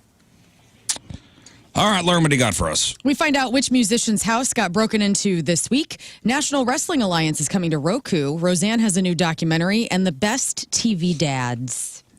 Best TV dads. Yeah, we did movie dads yesterday. Right. TV dads. All right, we got that. We got your crappy birthdays. We got the porno birthday. And did you hear about all the Apple updates coming? Have you heard about this liquid glass thing? No. Yeah. Big updates revealed by Apple at the Worldwide Developers Conference. We'll talk about it all next. Stay there. So yesterday I was driving with my daughter, and she was mentioning that her friend's mom just got a white Ford Bronco. Oh, no. Yeah. And I go, oh, like OJ? And she goes, who? Oh. I go, OJ. She goes, OJ? No reference. No. What are you talking about, old man? I go, OJ? You don't know OJ? She's like, I'm 13.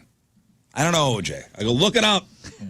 I refused to explain who OJ was. You're getting there, dude. You're getting to old man territory. You gotta fight the darkness, bro. Fight the darkness. Kids don't know who OJ is. Why should What's they? happening? Well, he's dead now. Why so- should they? Yeah, should they know? Well, and you know what's funny? I was going to go, they don't teach that in school. And I said, why would they teach that in school? Right. What not to do? Ladies and gentlemen, yesterday was Lincoln. Today, OJ. They don't teach that in school. Yeah. How do you describe OJ? Well, he was a man. He was an athlete, great athlete, who also starred in Leslie Nielsen movies, and he had the whole world in front of him. He did all these Hertz commercials. And then for some reason, everybody thought that he possibly murdered his wife and a friend. And then he, innocently, I guess, decided to run from the cops. And, what are you going to say? It's a terrible story about a man that was successful. He murdered his ex-wife and her friend. And then, the infamous Bronco chase. That's why the white Bronco reference was made. And he had a guy living in a guest house. Kato Kalin and Judge Ito. Well, don't forget, before the chase, he was missing. He was on the lam, if you will. Yeah, briefly, yes. The one thing that you could say to your 13-year-old daughter that maybe she would have some sort of connection to is the fact that Kim Kardashian's dad was a part of the story. His lawyer. Yeah. There we go. That would have been And that's how we connect the new school with the old school. Right. Now, I would also suggest that you say that Kurt Russell came over when the cops and the media were at OJ's house and wanted to get a first-hand look, because that story is just excellent in itself to know that Kurt Russell... he walked over there? Yeah, he ran over there. He's like in the background, right? Yeah. Of a news story. It's like somebody's reporting and there's just like sexy-ass Kurt Russell just in a like... Is that Snake Plissken? Yeah. Yes, it is. Snake's Taking a just look. back there. Assessing. There were, if I remember right, there were days in between the Bronco chase and the murders. I think like 3 days. Yeah, remember they were looking for him and saying he's still missing. Juice is on the loose. Yeah, they are looking for him. He is the main suspect. Was Juice on the loose for 3 days? Really? I believe it was days. Yeah, God, no. Or was that God Jesus' dang. resurrection? I'm not sure. I get those two things mixed up. OJ. 5 days. He was on the loose days. for 5 days? Yeah. And then Al Cowlings. Heck That's of a around driver. this time, right? Yeah, dude, didn't you watch? There's a new documentary or something, and remember, they talked about when the NBA Finals. when were he going called on. the police and they're like, "Who is this?" And he's like, "You know who this is?" Like he yelled at him or something. There was The NBA Finals were going on then, because remember they were cutting in. yes, and it was a big controversy on whether they were going to cut in or not on the finals. Yeah, what was the date of the... Oh, man. I mean, it's one of the more fascinating We were at Six things Flags. to relive. I remember I was at a baseball tournament when the Bronco thing went down. Kirkwood Cardinals. We were taking on Bop Chapel, our only real competition, and all the parents were all of a sudden in a hubbub talking about there's a white Bronco chase. OJ's June gonna chase. 17th. Oh, wow. Next week is the anniversary. Very Make cool. your hummus. Next year, the 31st anniversary. No I way. saw OJ's Bronco and I think it was like, where were we? Memphis? it was for It's Oh, sale yeah, you told us recently, about right? that. some kind of crime museum that we went to. Where the hell was that?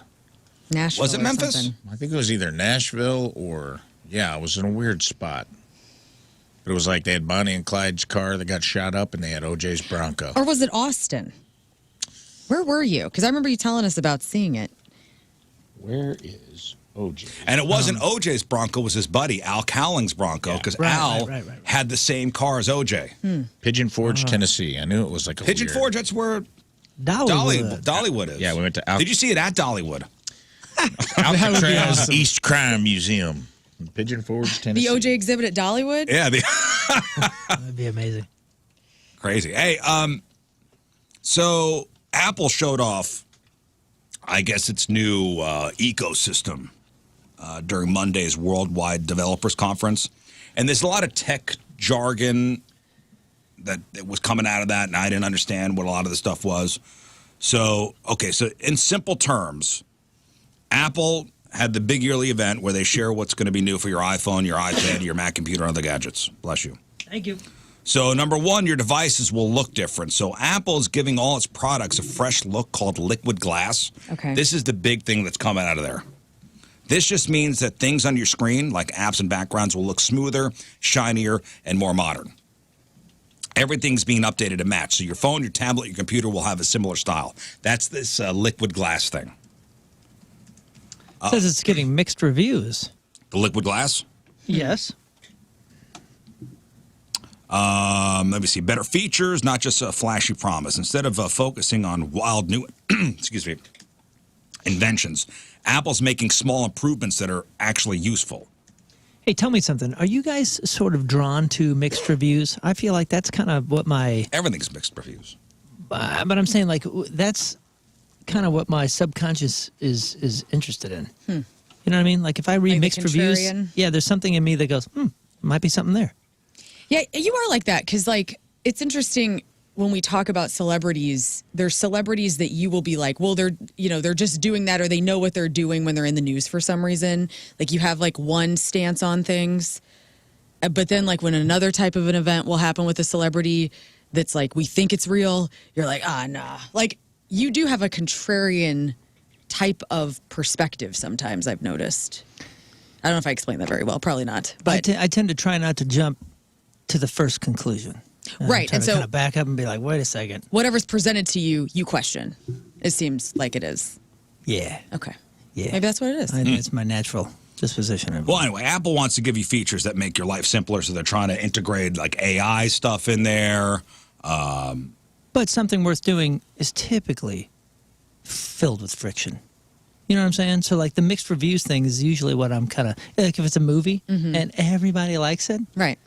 Or everybody hates it, I'm much more intrigued when somebody's like, a lot of people love it, a lot of people hate it. But that's a mixed review. That's what I'm saying. And mixed reviews, I feel like that's what kind of like... Soothes you? No, it sets me off like, oh, now I'm interested. I'm interested to see what I feel. Oh, I see what you're saying. Okay. You know what I'm saying? Like, I think that's... Tell you what, butt attractive plugs thing. have been getting real mixed reviews Well, on Sex Toy of the Week. I'm So, curious. Well, anyway, know what you're getting getting back for to the your Apple birthday. thing. Report back. If you have an Apple device, expect it to look fancier soon. Okay, that's basically what's coming out of this Apple thing. Tim Cook.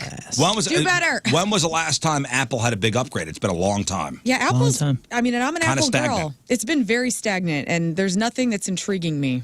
Which I don't know if I am excited about the consistency, and that's fine, the comfort there, or if I want something. I mean, what else can we... What They're else figuring can it we out. possibly need? Trying to figure it out. They haven't done anything amazing in a while. No. It's been a long time. So, It's been a lot of like, now they're green. I'm like, whoa, new color, yeah. Even though you put a case over I it. thought for sure when the 15 came out, I'm like, it's 15. It's like a milestone. Nope. It's the big 1.5. There's going to be some big. Nope, same as the 14. There wasn't much to it. No. Well, how long can one be an innovation company? Well, they're trying. Now it's AI. They're integrating everything with AI now, so. Clever. All right, today is June the 11th. Back in the day, 62 years ago, 1963. You know the cover of the Rage Against the Machine record where the monk sets himself on fire? Yep. Yeah, man, I looked at that on acid one time. And 62 years ago today, the guy set himself on fire. Really? Yeah. He's a Buddhist monk. What was that What like? was he protesting? Quang Duc Set set himself on fire on a Saigon street to protest the government of South Vietnam. That's 62 years ago today. 56 years ago, 1969, the Rolling Stones hit number one with Paint It Black. By the way, have you ever seen the video I don't think I have. I'm not sure. I Of want the to. monk? of the monk? I mean, Yeah. it's not just a picture. I mean, it's a video. I think we saw it in history class, honestly. Really? Yeah, in high school. Because he doesn't move. I know. And it's, I mean, the mind of a monk is incredible. Like, he don't move. Yeah. Dude, we dropped acid and a long time ago. One of the first times I ever did it, friend had that poster in his apartment, and for some reason, dude, I got locked in on it. Oh, no, don't. And Nobody saved you? Nobody came for me. Rafe's locked in on the poster. Like, The where's monk's Rafe? setting He's like, himself he's on in your fire. bedroom, man, and he is not doing well. And I was just like, whoa, dude. What's he doing? He's staring at the picture of the monk on fire. Get him out of there. I had to go outside. I was like, take me outside. Oh, my God. It was snowing, and then it was awesome. The worst photo is the one right afterwards. Oh, I don't want to know. Yeah, It's terrible. Well, watch the video. Yeah, I'm not seeing a video here. The video, it's dramatic because it's a man setting himself on fire, but the fact that he doesn't move. Right. Poured a lot of Pepsi down the drain that night, too. Full disclosure. Let me see here. 46 years ago today, 1979, John Wayne dies of lung and stomach cancer as he was 72. 43 years ago, 1982, E.T. opens in theaters. 39 years ago, 1986, Ferris Bueller's Day Off opens in theaters. 32 years ago, 1993, Steven Spielberg releases the first Jurassic Park movie. 29 years ago, 1996, Garth Brooks makes a surprise appearance at Fanfare in Nashville and signs autographs for 23 hours straight. That's crazy. There's the video, right? He don't move. He puts his hands up and just kind of rocks. Man, what an amazing strength. A mental strength to be able to do that. I mean, absolutely incredible. That's the video. That's from the Rage cover. Let me see here. 23 years ago, 2002, the very first season of American Idol premieres. 15 years ago, 2010, the rest of the planet was introduced to the Vuvuzela when the World Cup opened in South Africa. Big hit. Big hit. Brazil banned them the next World Cup. That's sad. And 6 years ago today in 2019, the New York Times reveals an estimated 500,000 song titles, including masters of Soundgarden, Tom Petty, and Chuck Berry, were lost in a 2008 warehouse fire on the Universal backlot in Los Angeles. And that's what happened back in the day. All right, time to find out what's going on in the world of music and entertainment with your crap on celebrities. And we start with music. 2 men broke into Macklemore's Seattle home on Saturday, bear sprayed the nanny while his 3 children were asleep in their rooms. The nanny escaped, called 911, and the thieves reportedly made off with thousands of dollars worth of items. I was reading some of the details about this. So at one point, the nanny said she was thrown to the ground, had a boot put to her ankle and on the back of her neck. So these guys were standing on her. She began to scream, so they got her up, pinned her against the wall. A shorter one of the thieves holding her mouth shut. She tried to kick him in the groin. Unable to, she bit his hand. He let her go. She fled to the bathroom, got out of the house, knocked on numerous residences before somebody finally opened the door and allowed her to come in and call police. Absolutely terrifying. I mean, she left the kids in the house, and they made off with like thousands of dollars worth of jewelry and clothes, etc. Are they saying it was targeted? They think it is. So Macklemore has been pretty outspoken about supporting, Gaza and Palestine. Right. So they're kind of looking at any sort of motive because they don't have the people. They didn't catch the guys.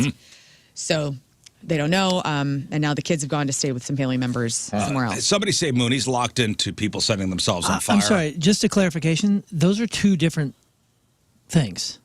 Two different happenings. The video that you just saw was a different Buddhist that was a monk different- doing the same thing. Oh, is this the one? This is the one. This is the famous one from Rage, because I was like, dude, that's not the same scene. This guy's on a curb, and in the Rage one, there's that old-fashioned car behind him, and I looked it up, and this is a different guy. This guy, the one from the Rage thing, is Thich Quang Duc. Is that what you said? No. You said the guy, the Ho Chi Minh City one, right? For the Vietnam protest. Is this a different No, area? he was this Quang Duc Set. Yeah, different guy. He was protesting the government of South Vietnamese president.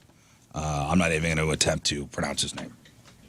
Yeah, this is 2 different happenings. Why is this monk protesting?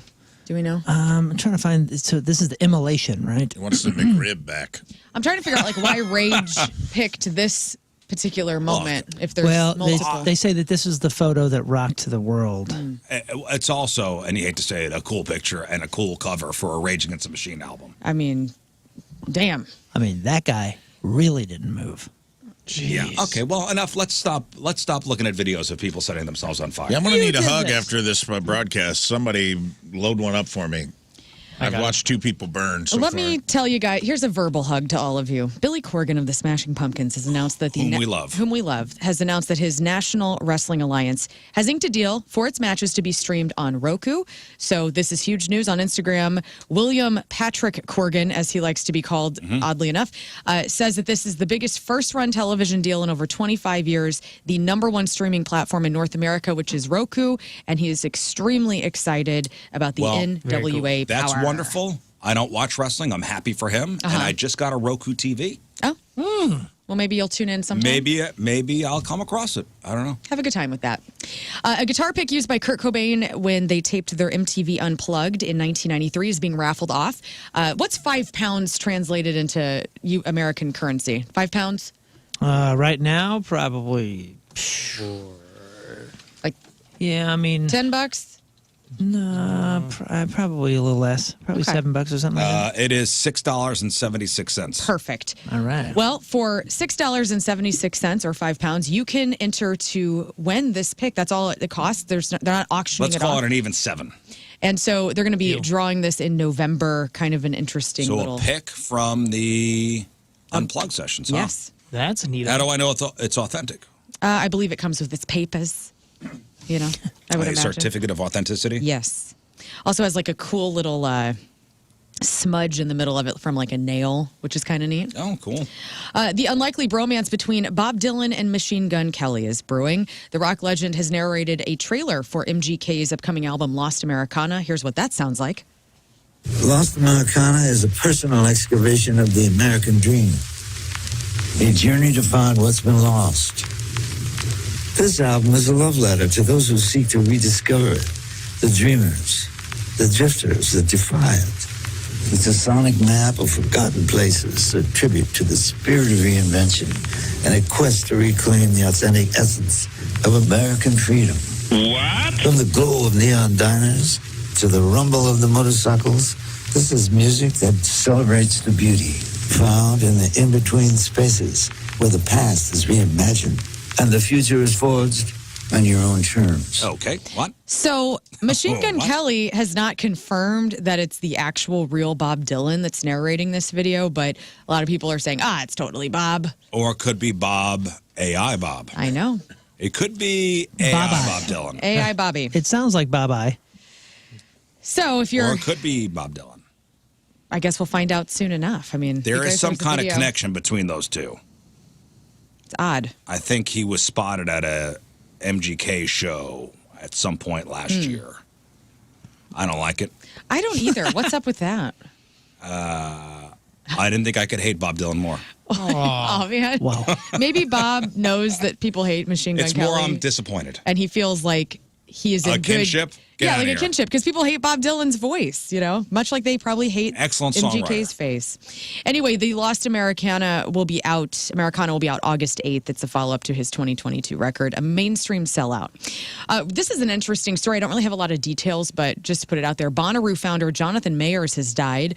Billboard's working to confirm this guy's age and cause of death. Like, there's no details out. He's in his early 50s. You think? That's what I saw. As I saw, he was 52. I don't know. It says nobody can confirm it. I think it's odd. So the founder of Bonnaroo. Huh? Yeah. So I don't know He was how a he died. young guy. Sucks. Congratulations to Viola Davis, Conan O'Brien, Ryan Murphy, and Henry Winkler. They're among this year's inductees into the Television Academy Hall of Fame. Their transformative leadership and innovative work have made a lasting impact on the medium, and the Television Academy says that they are proud to honor their legacy. So Conan obviously will join because of his many years of hosting late night television. Henry Winkler will be inducted because of He's being the the Fonz. Fonz on the Happy Days, as well as being a character on Arrested Development, Parks and Recreation, and Barry. Viola Davis is becoming a television Hall of Famer because she earned an EGOT status. She has an Emmy, Grammy, Oscar, and Tony Award. She was amazing on How to Get Away with Murder, becoming the first black actress to win an Emmy for Best Actress in a Lead Role for a Drama, and other big names are also being honored as well. Roseanne claims that she was asked to guest star on The Conners as a ghost. This is kind of interesting. She's got a documentary coming out called Roseanne is America, and she recalls how they killed her off in the Connors because of her alleged racist tweets. Mm-hmm. And they changed the name. They killed her character off. They said she died from a drug overdose. And then she says in this documentary that they called her to ask if she would come back as a guest star.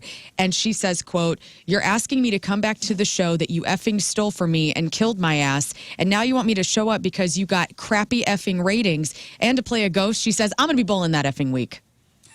So that's our Roseanne. End quote from Roseanne. Mm-hmm. Mr. Beast is giving his fiancée an experience that she'll never forget, which is interesting because he's asking his mother for money to pay for their wedding, even though he's a billionaire. He's taking his excuse me, fiancés on dates that cost anywhere from $1 to $100,000, including the grand finale, which is the most ultimate Disney adult experience ever, a $500,000 private night at Disneyland. This is his new video. Yeah, check it out. Here's a... And now it is time for the most expensive grand finale date. We have Disneyland all to ourselves. Disney won't just hand over their keys to anyone, but for this once-in-a-lifetime date, we were given the entire park for one night. Wrap things up. We have one final surprise. We're going to be eating dinner in front of the Disney Castle. Oh, my. What? I don't know why Disney is going all out for us, but thank you guys. Oh, my God. I know why, for $500,000. Right. Yeah.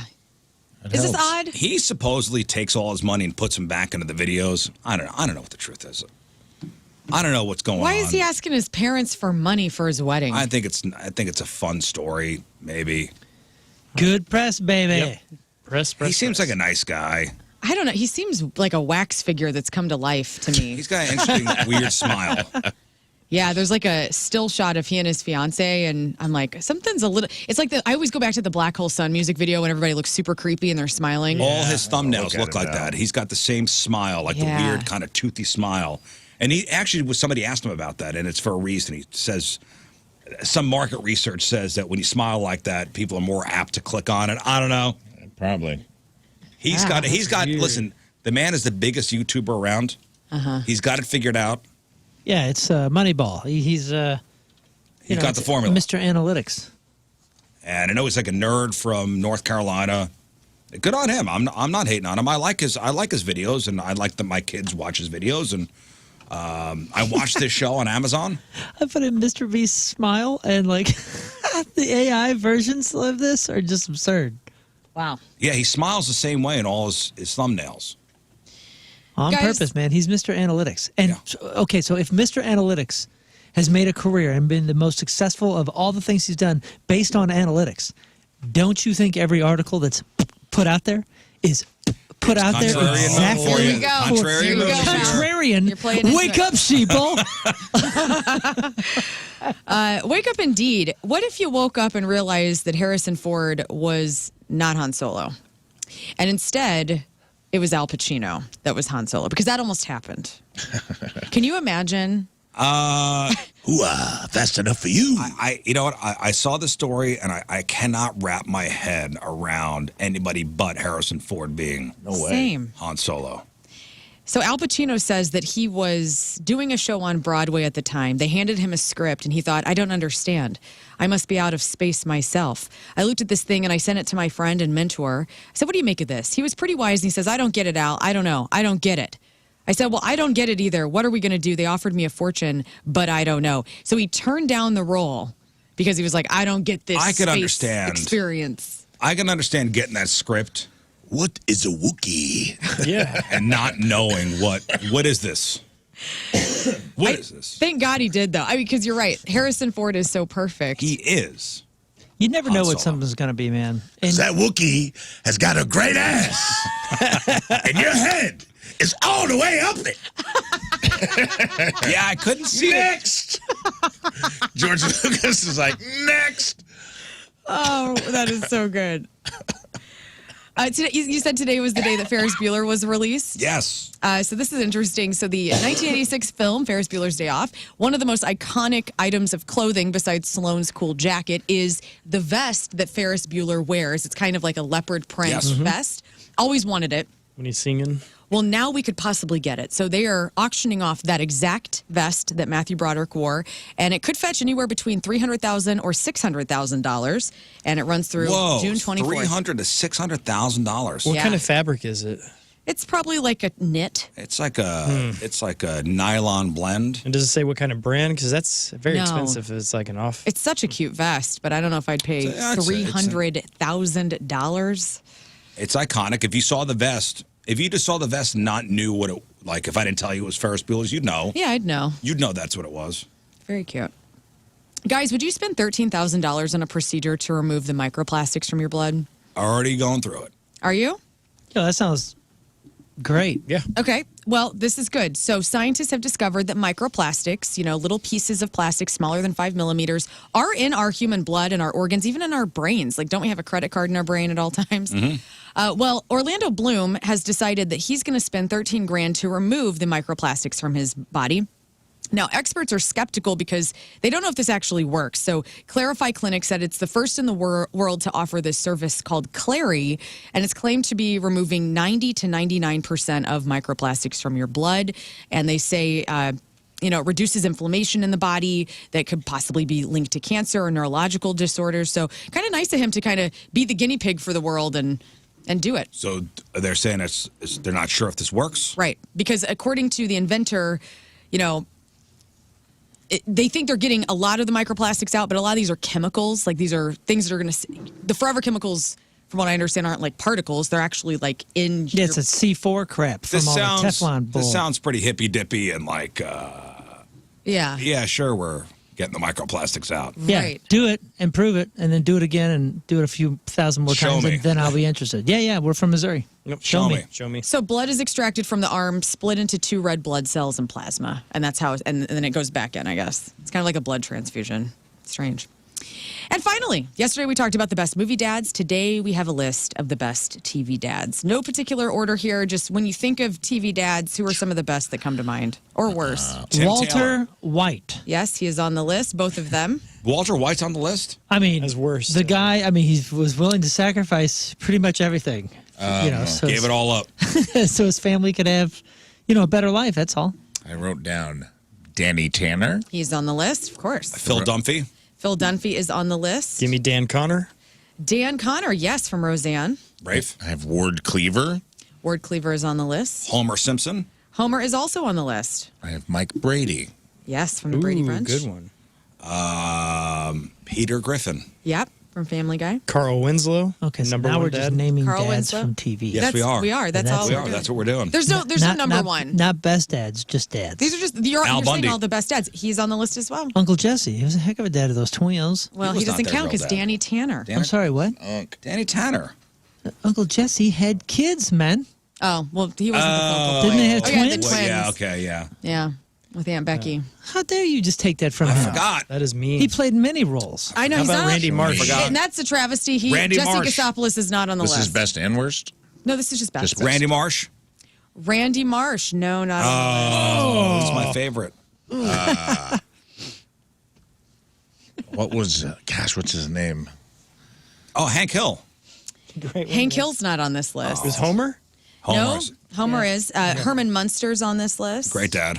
You want me to just give you the last Yeah, ones? sure. All right, so Andy Taylor from The Andy Griffith Show, Archie Bunker from All in the Family, Bob Belcher from Bob's Burgers, Frank Lambert from Step by Step, Fred Sanford from Sanford and Sons. What about Frank from Shameless? That's was Frank Gallagher. No, not on the list. Happy Not a Days, great dad. Howard Cunningham. Oh, Mr. Cunningham. Great dad. Show me that smile again. How about Frank Did you talk Sink? about that guy? Jason Seaver. Jason Seaver. Jason Seaver from Growing What about Pains. from Family Ties? What's his name? Michael Mr. Keaton. Stephen Keaton. Stephen Keaton. Yep, he's on the list. Red Foreman from That 70s Show, Yes. Philip Drummond from Different Strokes, Philip Banks from Fresh Prince, Oh, yeah. Michael Bluth from Bill Cosby. Arrested Development. Bill Dr. Cosby did Dr. not Huxtable? make. No, he did not make the list. And so those are just some of the best TV dads out there. Listen, Happy yes, Father's Day, maybe dear a father. terrible person in real life, but he was a good TV dad. Why you got to take that away? Hey man, I didn't make this list. I'm just the messenger. Okay. Calm We're down, erasing Rudy. history. Well, yeah, that's 100% accurate. And that's your crap on celebrities. Thanks. Celebrities celebrating a birthday today. We start with, oh my goodness. We're going to start with Caitlin Nakin. That is Enid on The Walking Dead.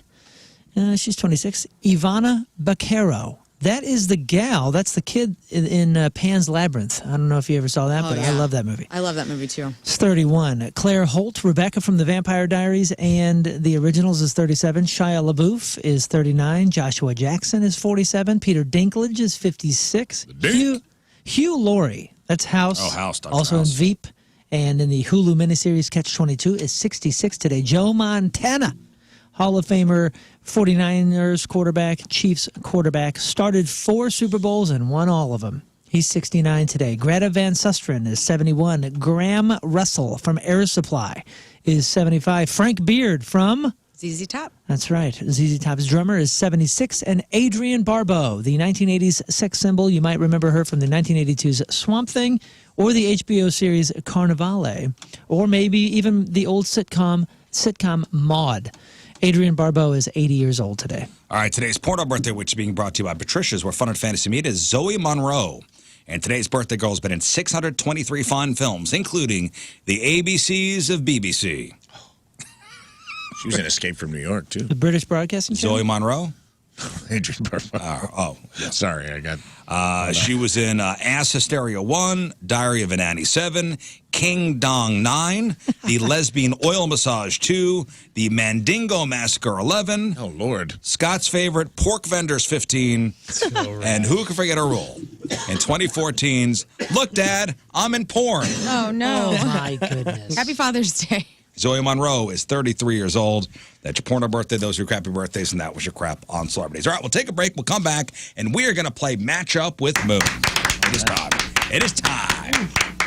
All right, so we've got tickets to go see Seether and Daughtry. Special guest POD November 5th over the Factory. We got tickets to go see Bert Kreischer bringing the Permission to Party World Tour to Enterprise Center December 14th. Tickets to go see Deftones Saturday night, September 13th at Enterprise. And we got tickets to go see Everclear with Local H and Sponge Friday night, September 26th over at the Family Arena. So we need Team Moon. We need Team Rizz. Get me 4 people on the phone, Scott. We'll do 2 rounds. King Scott will ask us 5 questions each. Whoever gets the most questions right, myself or Moon, our respective teammates will win their choice of prizes. 314-624-3833 or 618-398-3833. Matchup with Moon is next. All right, and today's contest is sponsored by... Today's contest is sponsored by CarStar, your auto body repair expert. Hail damage, see him at carstar.com.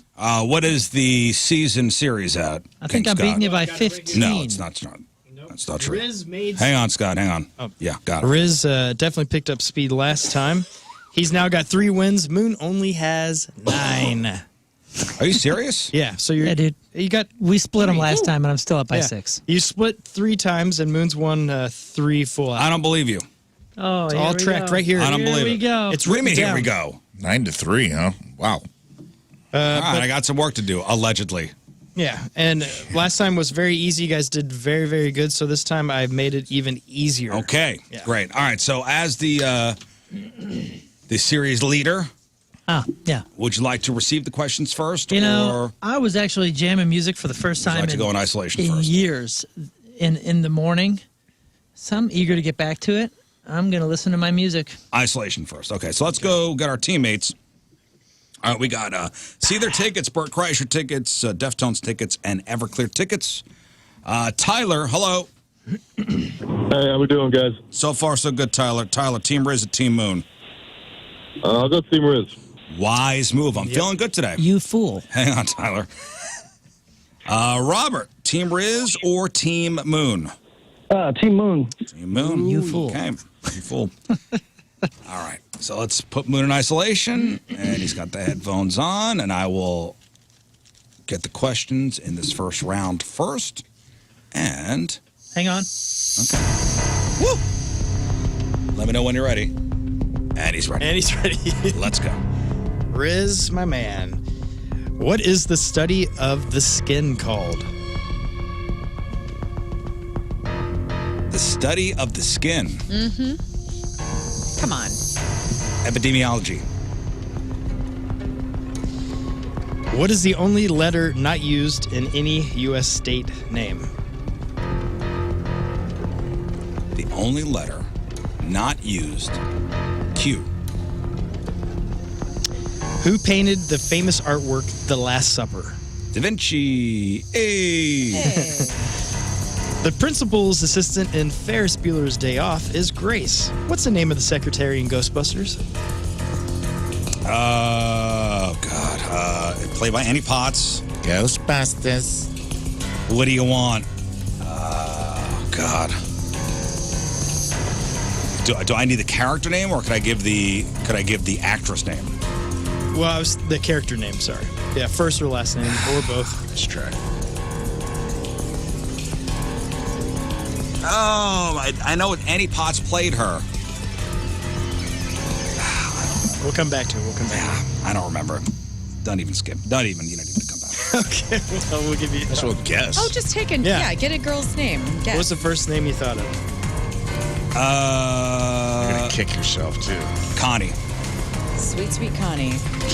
Connie's on your mind today. I know. Well, it's the first name that came to my mind. What fruit is the most consumed fresh fruit in the United States? Banana.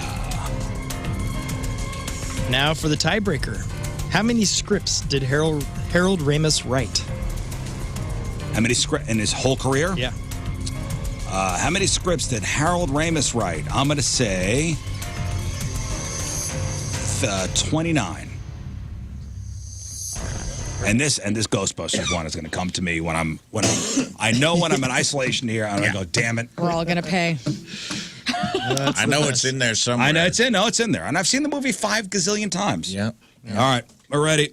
That's a lot of hand waving. Yeah, I know. He's Italian. I know. I'm Italian. That's how we speak. Your hands, with our hands. I think your hands were up like this at one point. Here. I was T-Rexing. I T-Rexed at one point. Okay. I'm going into isolation, guys, in 1 second. How'd you do? I'm going to assume by the hand waving. Not great. Okay, and It was the tiebreaker.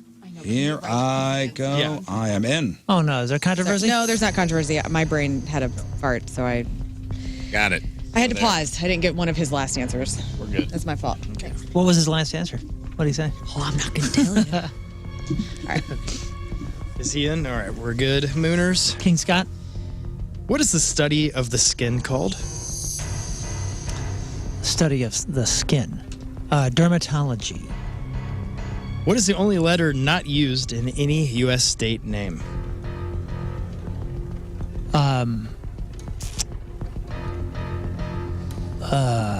Let's see. Is it Z? Arizona. Q. Show me Q. Who painted the famous artwork, The Last Supper? Da Vinci. The principal's assistant in Ferris Bueller's Day Off is Grace. What's the name of the secretary in Ghostbusters? Okay. The secretary in, Janine? Thank you. What fruit is the most consumed fresh fruit in the United States? I would say apple, but I think it's the banana, which is why it was such a big deal when there was a shortage. I'll say banana, although I won't be sad if it's apple, but I'll say banana. And now the tiebreaker. How many scripts did Harold Ramis write? How many scripts did Harold Ramis write? Well, I think he did everything from Stripes to Groundhog Day to Ghostbusters, blah, blah, blah, blah, blah. Oh, man, pretty prolific, too. I think he was even writing in the last days, maybe that last decade. I'll say, does it have to be something that was made, or are we just talking about script? Okay. Things that got made, yeah. Things that got made. Then I'll say... That we know about. Because it would have been a much bigger number. Yeah. I'm going to say 40. Oh, no, that sounds like a lot. I'll say 30. That got made, but I bet you there was hundreds. Okay. We're good then? Is that it? Yep. All right. Everybody out. Yeah, okay. I'm fine. I'm fine. Oh, you're fine? Yeah. One killed me, and I'm really very upset. Did you figure it out already? One killed you. I've been thinking about it, and I can't. The fruit?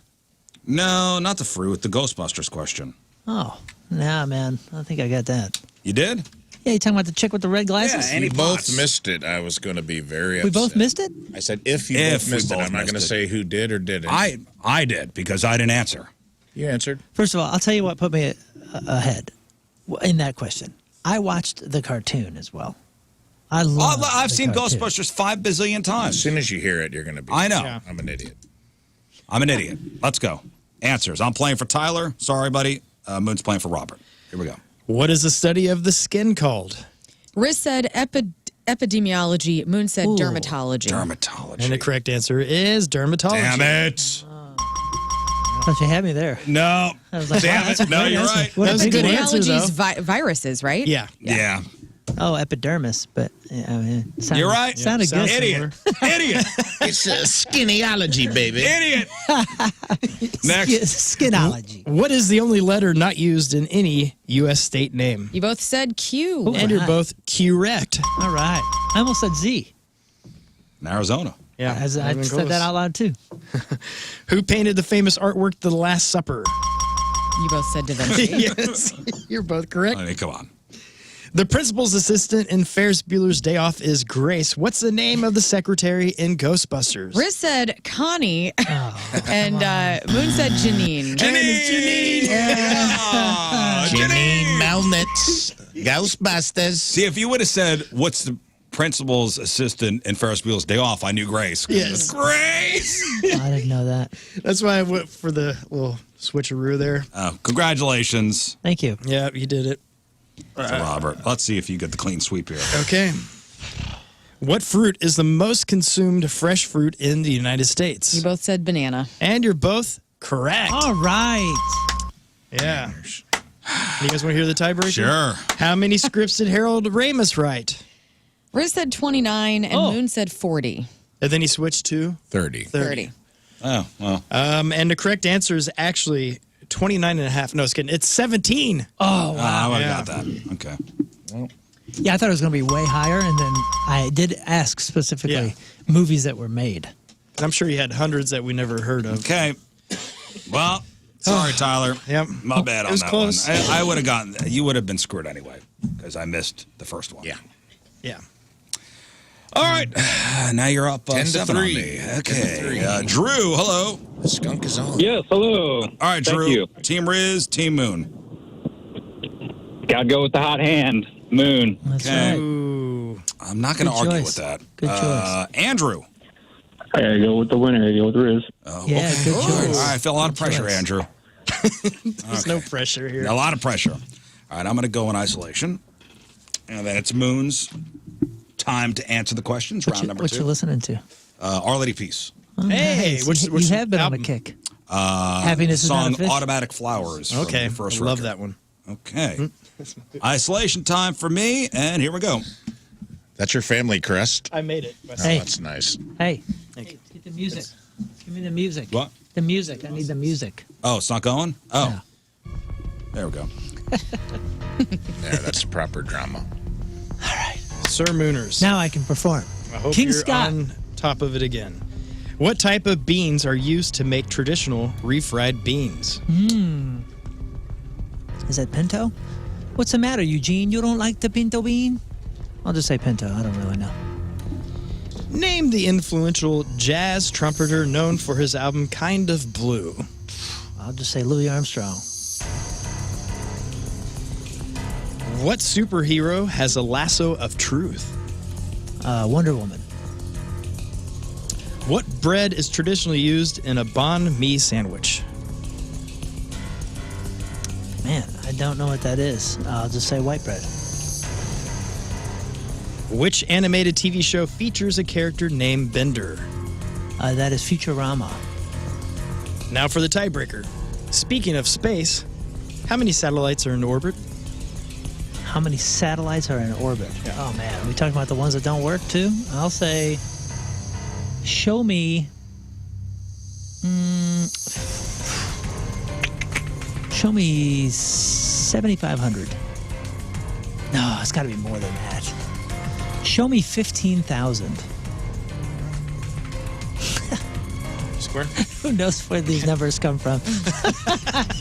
What? That's so silly. I love this stuff. All right. It's kind of bothering me to think quick. about. Good luck, man. That was 'Cause, quick for you. Yeah. Well, you know what? It is. You take forever. Always.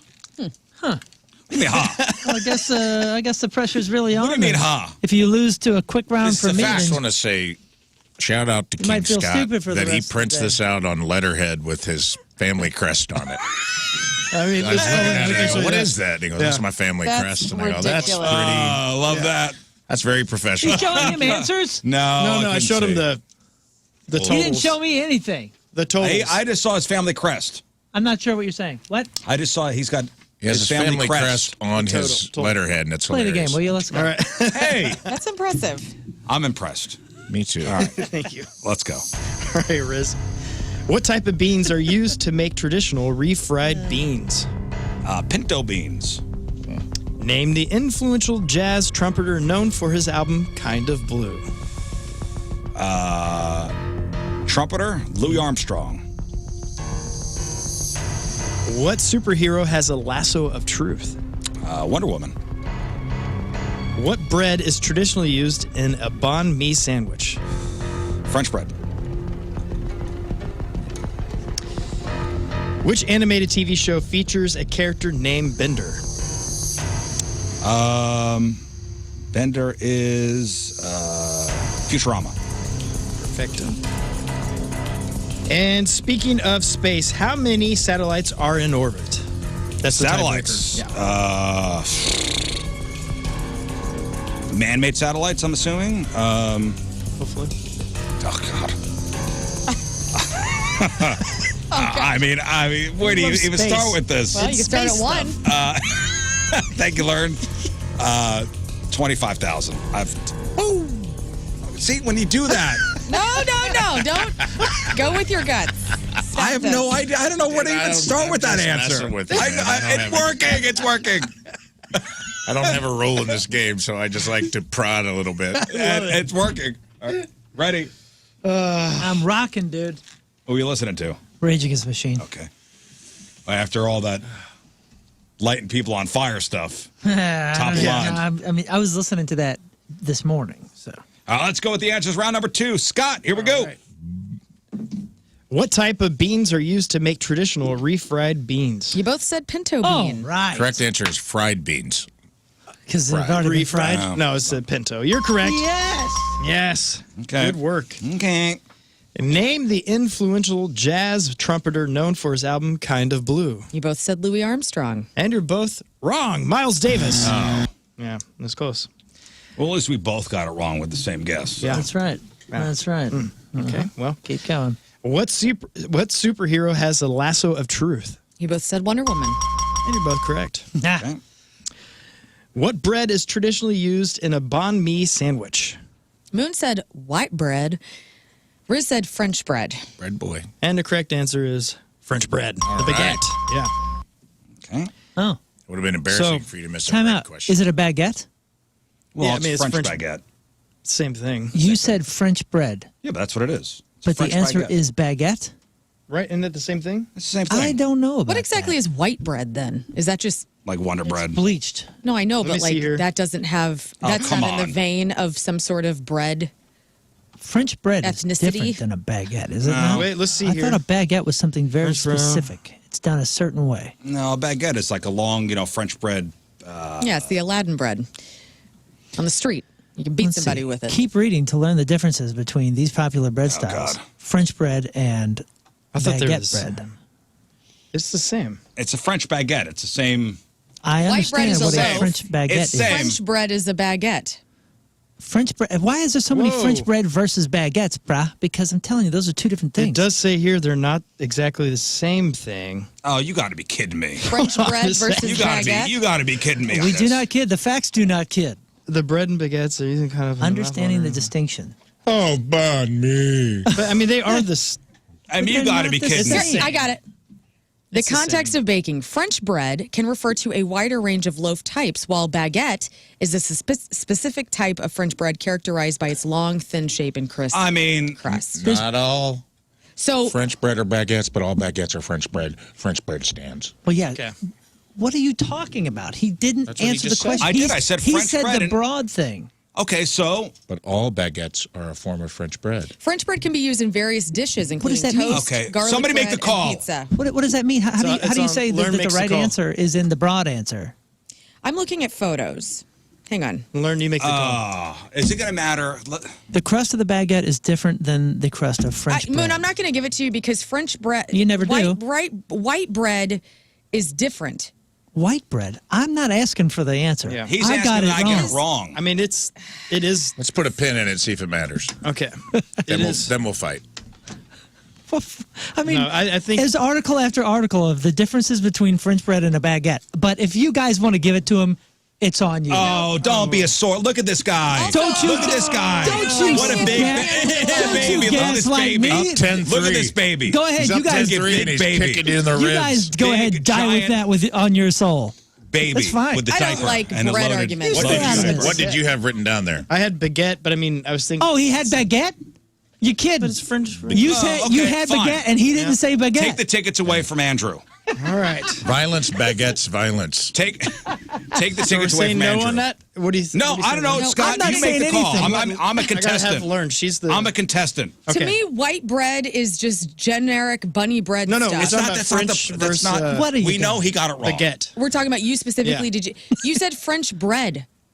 I'm going to give it to you. It's fine. I don't. Who gives a rat's? Like, yeah, French bread. It's a different answer. It's It's a different answer. It's closest to baguette. We know what you meant. Are we all high? No, I don't know. don't know what you meant when Okay, you maybe say it doesn't French matter. bread. Okay, Bread. we'll see if it You matters. guys are here. helping my cause. You have 3 people. the here. more you speak. Vote. Learn. Yes or no? I vote that it's fine. Yes. Okay. Then Fine. yes. I Give him the point. All right, he gets the Give him point. the point. All right, here's this will be fun. So we're going into this. You guys are. You're a little Rizz is up by psycho 1. No, It's so silly, dude. yeah, Rizz is up by 1. So if you It's 3-1 right now. Rizz. Maybe it's not Three gonna I'm sorry, matter. 3-2. 3-2. So here we go. You want the. I want the 5th Okay, question. For which God's animated sakes. TV show features a character named Bender? You both said Futurama. And you're both correct. I was waiting for the drum All roll. right, I thought it was 4-3. gonna So we don't No, need there's this, no but drum here we roll. go. I set the drummers out. All right, here's the Fine. tiebreaker. Here's the tiebreaker. Okay, great. There's no tie. They're back. It's fine. Let's see. If there was a tie. It's 4-3. If there, well, let's say was a there's a tie. tie. Let's This say would be there's a very tie. Let's say. The off chance Okay. there's a Let's live in a tie. hypothetical. Okay. Hypothetically, if we voted that I got it wrong. Let's see what Moon's happens still here. researching, by the way, to prove himself right. Guaranteed. No. I'm going to light you on fire. Hey, Let's go. however you want it. Let's go. you I take didn't want it anyway. All right. Also, I'm offended that you gaslight. think that I always go against you. I just said that, but Gaslight. Oh, here we go. pull the tape. Gaslight my ass. Pull the tape. I knew what he was talking about. I know where gas What do is you going mean? to go. I know. If you would've said This I is was not in the the same assumption damn game. This is a trivia game. I want to know how many satellites are in the air. Is a baguette French bread? Yes, a baguette is a type of bread that is. But I'm not asking about. He didn't say baguette. You He guys. asked what type of bread is used in a banh mi. He said French bread. which is What's the tiebreaker? But that's like me saying What's a tiebreaker? bread. okay. Speaking of space, how many satellites are in orbit? Moon said 15,000, and then Rizz said 25,000. Oh, And the crap. correct answer is 11,700. Just take it, dude. Just take it. You should have it. Oh, I'm taking it. You were close enough. I'm Yeah, taking that it. would. Don't Yeah. put it on me. You don't don't Put it on take the, it? put it on the judges. I there, did. There were 3 people I here. did. They'll get the. Apparently, all the time I'm going against. It is what upon we your were soul. doing, He's not so- accepted you're gonna live now. with that forever. Oh, okay. Listen, I'm sorry, It's I okay, made guys. a choice. Take it to your grave. Sorry for coming in today. Take it to your. take it to your tree. Oh Hey, gosh. good job, guys. Good job to you with your Thank you. letterhead and your questions. Ghostbusters. This is Connie speaking. Can we get a chef going? Going on the phone? I don't know. Okay. Anyway. I just thought we were looking for specificity in this game, but it's cool. If we're looking for generals, hey. I'll start playing horseshoes and. I mean, you said white bread. That was a I'm pretty not- general That's not the answer. That's answer. so damn It's I'm general. not saying that's a Answer. general That's answer. a good point. Oh, What is white yeah, bread? Yeah, let's turn this on my answer, which is no, already wrong. I'm But I Okay, understand. all right. Whatever Okay. tactics you I guys wanted want to to make sure justify that your white bread ridiculousness. wasn't just a derivative of French bread. That's all I was trying to say. All right, guys. I mean, It's listen, over. I won. If you guys, fair and square. If you guys Yes. don't like, Andrew's going to go to being accurate. Seether. I don't know where he wants to go. I want to go live on a satellite right now, one of the 11,000. We have time for an email or two after the break. It's 9:15. It is Wednesday, traffic and weather, Moon coming at you. Real quick, have you guys, anybody suffer from migraines? Like, you get migraines a lot? No. Well, if you're somebody who suffers from migraines, this may sound crazy, but people are swearing by it. The next time you have a migraine, try some McDonald's. And this sounds like a commercial from hell, but neurologists are confirming it could help you, actually. So, according to the internet, the famous migraine meal is a large Coke and large fry. That's it. That's it. Large fry, large Coke. That's it. Hangover food. So why could it work? 80 milligrams of caffeine in a large Coke from McDonald's. Caffeine has pain relief properties, which is why the most common migraine medicine, Excedrin, has caffeine in it. The saltiness of the fries, the salt should help balance your electrolytes, and the carbs can help blood sugar levels. There we go. Science, jerks. I didn't mean to call anybody a jerk. That's okay. I'm sorry. I'm just imagining Ronald McDonald in a lab coat telling everybody about this, and that is terrifying. Yeah. It's not a one-size-fits-all approach, and in no way should this become your go-to migraine hack, but people love it.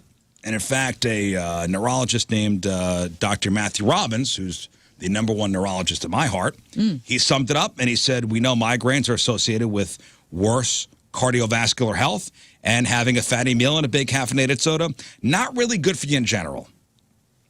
If somebody finds that they improve with this hack, that's great for them, but if they're using it often,